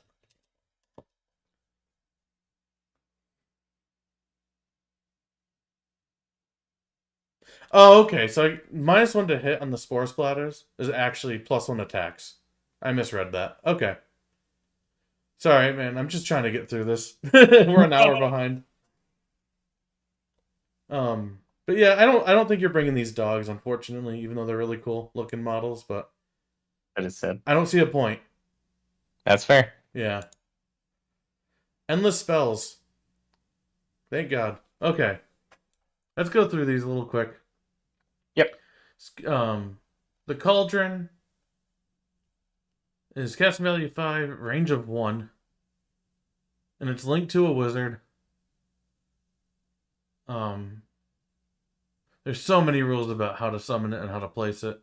The model that summoned this can cast 1 additional spell while this endless spell is on the battlefield. In addition, if this model summoned this endless spell as a Moon Clan unit, in the Gloomspite Gitz army, and it was all the spells from the lore. Ooh, okay. Ooh, there we go. There is Lore Lore Master Master. after all. Ah. Okay. The extra cast is a lot better now. Yes. And now you can get like a 3-cast wizard with that? With all the Ooh. lores? Okay. That's Yeah. cool. That 50 points. Alright, that's pretty cool. Yeah. You must pick one unit within 3 inches of the model. Oh, and then it like does some mortal wound chips to things within 3, which is your own guys, unfortunately. But that's what a price to pay. That's fine. Yeah, it doesn't say not Gloomspite units. Nope. Okay. So it goes away or it deals damage. Oh, I see. Okay. Yeah. Yeah, small Scuttle price to pay. Casting value 7. Add 1 to cast for this roll if it's with a Spider Fang wizard. Okay, cool. Predatory moves 8. Okay, so you set it up with an 8, moves 8. And after this endless spell is moved, the commanding player can pick one unit within 1 inch and roll a dice. Each 5 up that. Pick one unit within 1 inch of this endless spell and roll 8 dice. Okay, not 8 dice. That's different. Okay. Yes, decidedly. Yeah, for each 5 up, that unit suffers 1 mortal wound. In addition, roll 8 dice for each unit that finishes a normal move, run, retreat, or charge move within 6 inches on this. For each 5 up, that unit suffers 1 mortal wound. Spider Fang units are not affected. Okay. 85 points. And it's quite expensive. Yeah. I generally don't like the... They have to do something really good if an endless spell is going to cost that many points, I feel like. Yeah. Because you could literally go the whole game without even seeing it, so... Is that good enough? Mm-hmm. Probably not. No. Yeah, probably not. Yeah. 85 points for that. Like, it's big. It's like a pretty good screening thing, but like, I don't know. I'd rather just have a unit at that point. The weirdest, I don't think they know how to point their endless spells at all. Not at all. Because, like, they'll point, like, the damage things, like, ridiculously high, and the incredibly good buff pieces, like, super low. Yeah, I don't get it. And it's like, what are you doing? It's the other way around. The damage is not meaningful enough. Yep. Yeah, I don't understand. But like the Sylvaneth thing for like +3 charge or like reducing enemy rend by 1 is like 30 points. Yeah, like, what? Yeah, I don't get it, man. But it like never shows. I feel like it never shows up as like, I don't know. Whatever. It's fine. We all know they can't. They have no idea what they're doing with that. Whatever. Yeah. After I got done saying that the endless spells have been way more meaningful lately. Mm-hmm. But you like the Beast of Chaos one, like the Dirge Horn being 30 points. Like, I think that's the thing. All of those are utility. That's why they're all like, good. Oh yeah, absolutely. Yeah, I mean, yeah, they're definitely more meaningful recently because they point the utility ones super low. But then all of the I want it to be this big spell that does a ton of damage and that's really cool. It's like, but it A doesn't do enough damage and B is pointed out of existence. Yeah, exactly. Yeah. All right. Anyway. Yeah, and then the Malevolent Moon is one of the ones you can get for free with the Troll Pimple artifact or command trait. And the spell is predatory, moves 12, set up within 12, casting value 6. Roll dice for each unit within 3, and on a 2-up, that unit suffers D3 mortal wounds. Alright. While this spell is controlled by Gloomspite Gitz, or if it's in the Gloomspite Gitz army with a Gloom... I can't read that at all. Jesus Christ. Okay. Well, maybe it does something cool. Maybe it doesn't. Tell us in the comments. Hold on, I got it here. Okay. So it's controlled by a model in a Gloomspite army. Gloomspite Gitz unit in the same army affected by the light of the bad moon while wholly within 12 of this spell. Okay, pretty good, actually. Oh, so it's another... A 4th source of the moon. Okay, that is very good. Great. I kind of thought it would have that. But... It looks like it should, yeah. Yeah, it does. Okay, is that worth 85 points?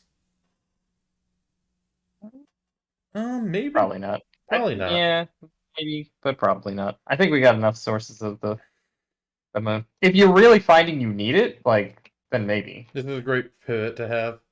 Yeah, sure. Like, if it turns out that that's what the army needs, it needs one more source, and then everything ticks, yeah, okay, there you go. You got it. Yeah. If Other not, than well, that, like 85 points for that, or 80 points for that amount of damage. Oh, I guess you can take it on the troll, so it could be free too. that's true. And like, if you had a command trait that's like other source of the moon, you'd probably take that. Yeah, I mean that's true. That is very true.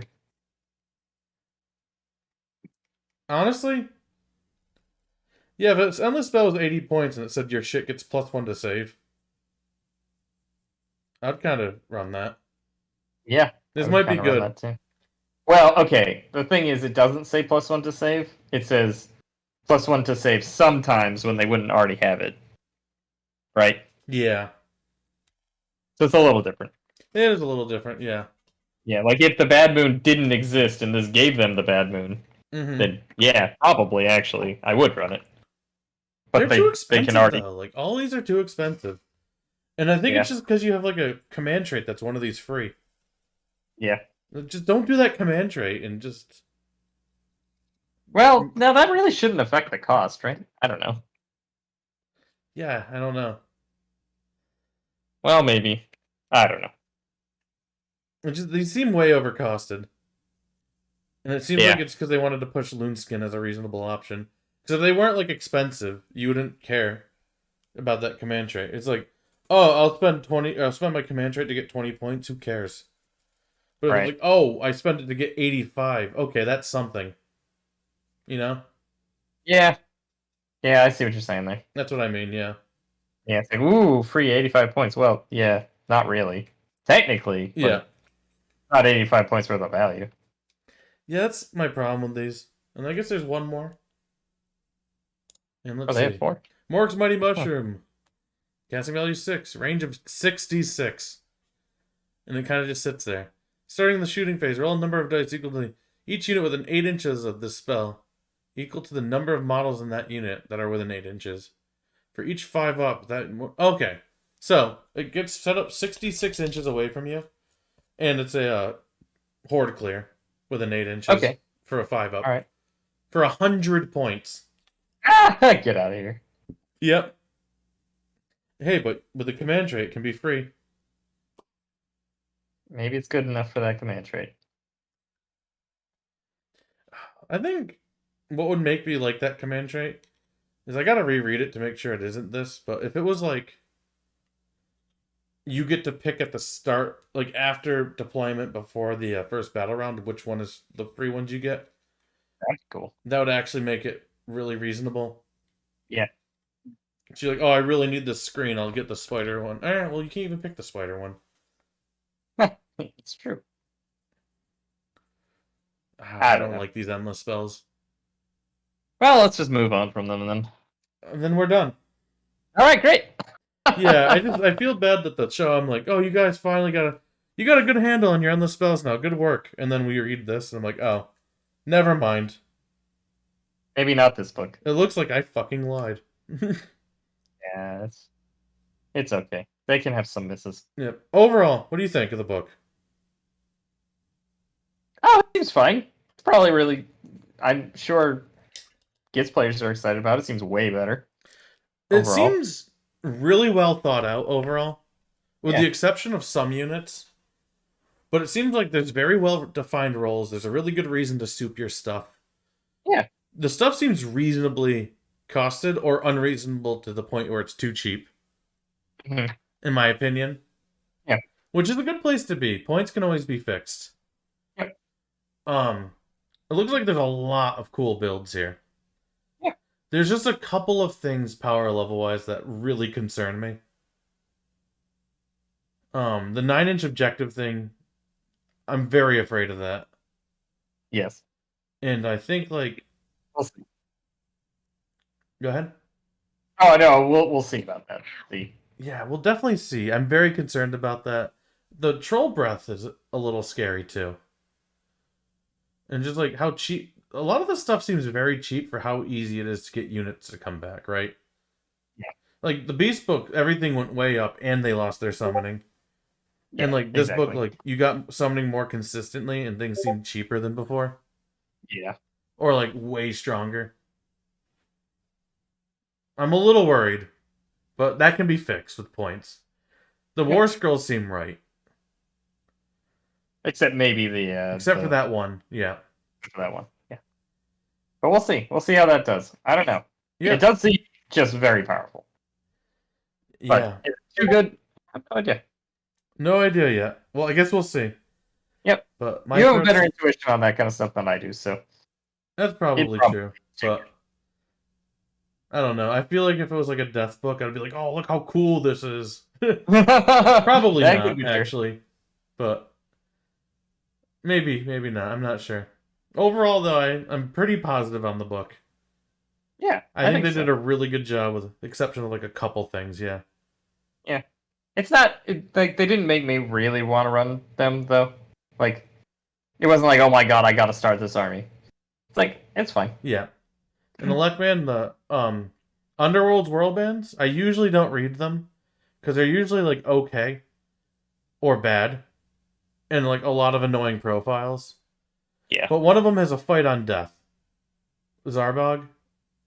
Yeah, you were mentioning that, and I thought I clipped it for the show, and I didn't. So I guess that's the important thing to say. Fight on death's probably very strong for this army. But yeah, I don't know. That'll just be the one we missed, just like the Guardian. Yeah, exactly. I'm fine with that. But yeah, and like we're addressing it here at the end. Yeah, there you go. Fight on death's good, and like there's no army that it's not good for. And if he's reasonably costed, that's great. I don't know. I'm sorry, man. But anyway, I think it's time for us to go. It's getting very late. Yep. But yeah, thank you all for joining us today. I guess we'll see you next week. Not sure what we're talking about, but we'll figure it out. Yeah.